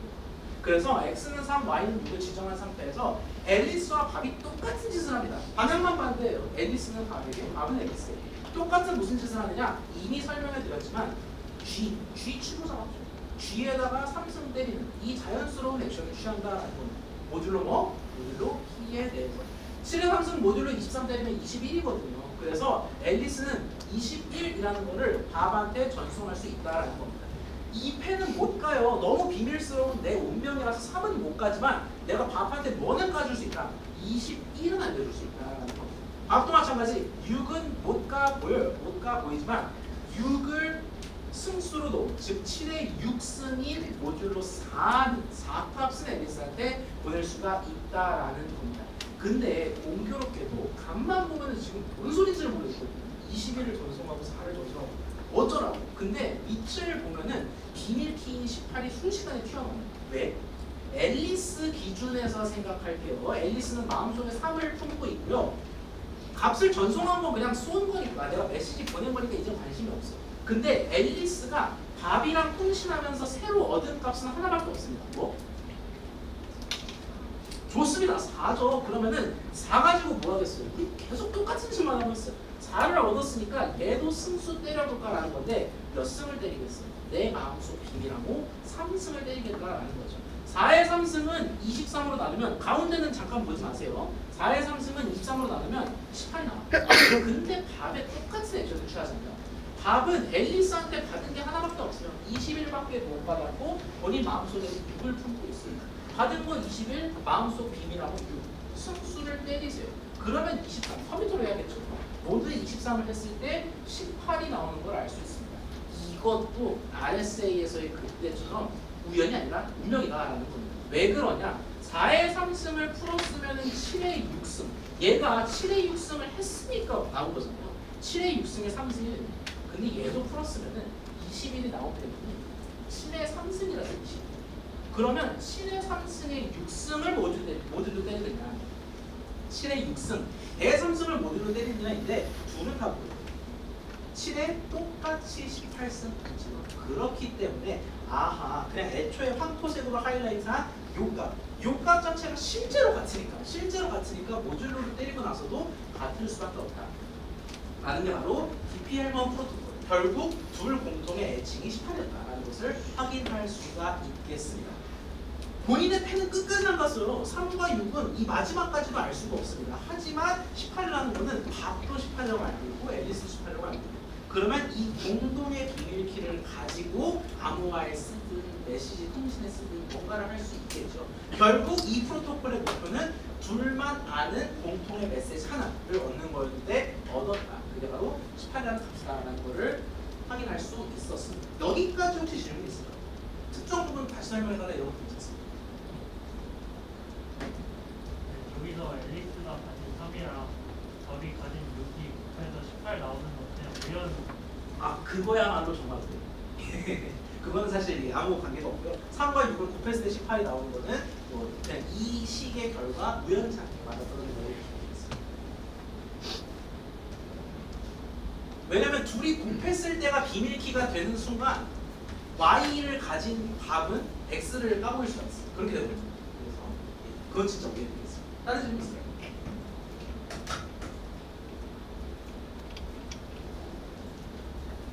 자 그러면은 두 슬라이드만 더 보도록 하겠습니다. 결국 우리가 오늘 RSA 진짜 아무런 광고는 아니지만 RSA랑 DP-헬먼이라는 굉장히 유용하고 실제로도 많이 쓰이는 두 가지 체계 혹은 프로토콜을 살펴보았습니다. 그러면 이제 우리는 어느 시선으로 봐야 되냐면 지금까지 너무 착하게 봤어요. 와 공개키 했더니 비밀키가 나왔어요. RSA에서 와 이렇게 암호화 복화를 잘했어요.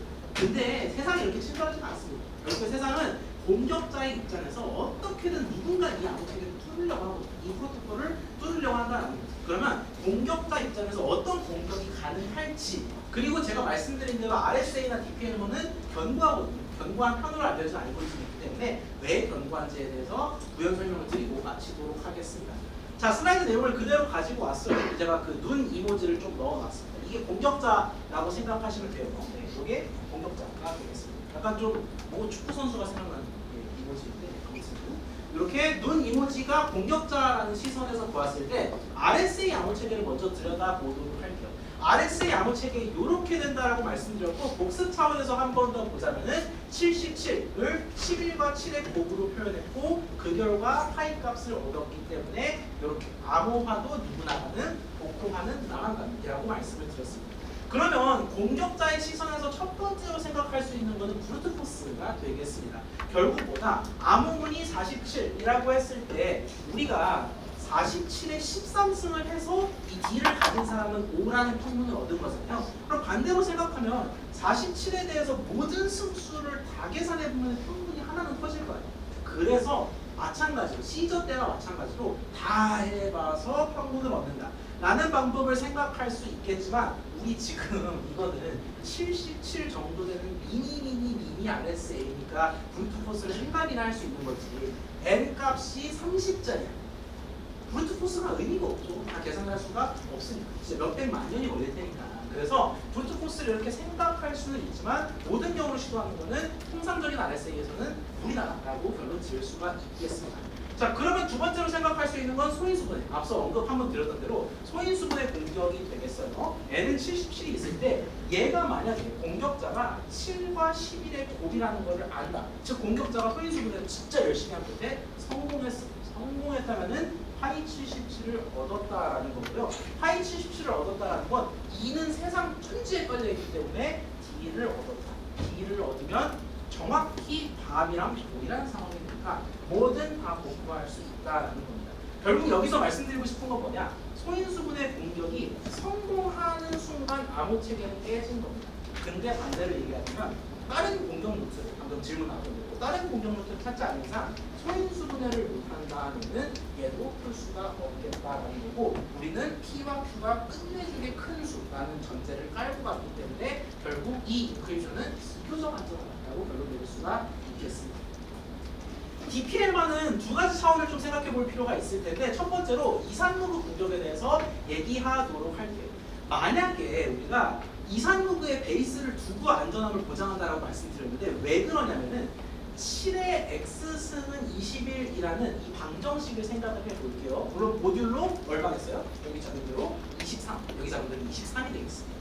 만약에 모듈로 23에 대해서 7의 x승은 21인 x 정수가 되겠죠. 그 정수를 돌리다가 찾아버리면 뭐가 되냐면은 얘가 그토록 비밀리에 하고 싶었던 x, y를 얻게 되는 겁니다. 그러면 그 자체로도 문제거든요. x와 y 중 하나를 얻었다라는 것 자체로도 문제가 되는데 제가 여기에 눈 표시를 한 이유가 공격자의 시선에서 훔쳐올 수 있는 값이 이 둘이라서 눈 표시를 한 겁니다. 방금 RSA 같은 경우에도 공격자 입장에서 훔친다라고 하면 47을 훔쳐볼 수 있겠죠. 그것처럼 공격자 입장에서는 앨리스가 밥에게 준 21을 훔쳐볼 수 있고 밥이 앨리스에게 준 4를 훔쳐볼 수 있다를 전제로 한 겁니다. 그러면 21과 4만으로 18을 얻을 수는 없어요. 얻어보실래요? 21과 4만으로 어떻게 승수를 쿵짝쿵짝 해가지고 18을 얻는 거는 불가능합니다. 다 x와 y가 있기 때문에 18로 이루어진 거거든요. 그래서 아무리 이렇게 슥슥 본다 하더라도 공격자가 21과 4라는 값만으로는 18에 도달할 수가 없어요.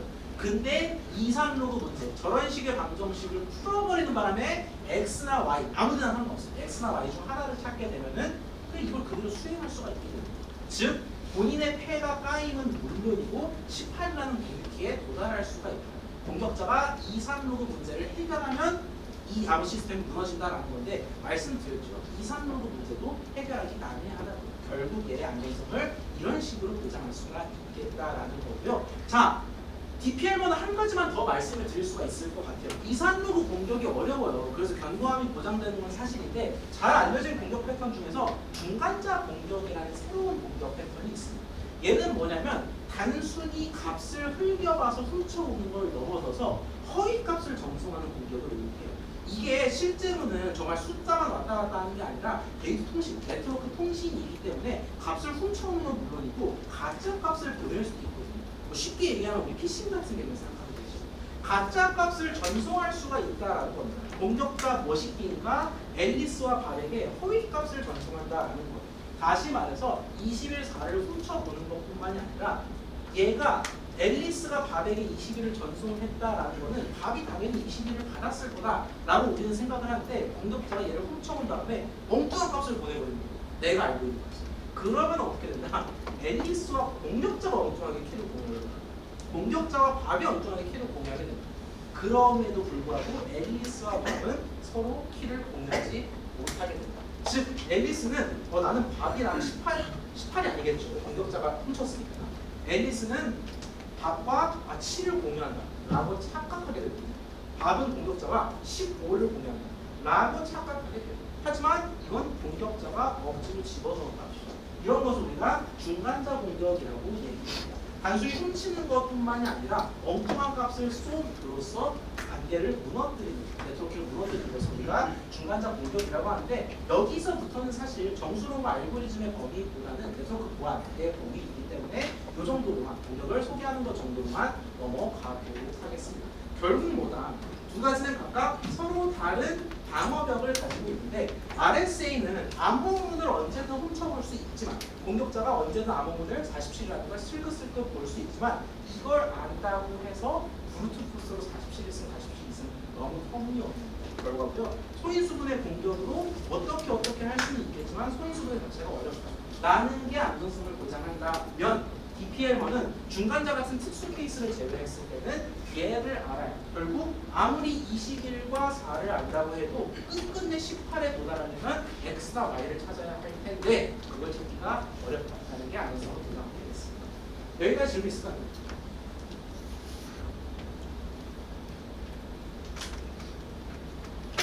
자, 이렇게 해서 저희 강좌 전반기가 끝났습니다. 대단히 고생 많으셨고요. 사실 다른 강좌보다도 진도가 많이 빠를 거예요. 저희가 다이나믹, 그린디, 오픈소스 기타 등등을 다 했으니까. 그래서 공부하실 때 좀 부담이 되실 수도 있겠습니다만, 영상이 올라가니까 영상도 좀 복습하시고 질문도 주시면서 시험에 현명하게 대비하셨으면 좋겠습니다. 개인적으로 질문 있는 분들만 나와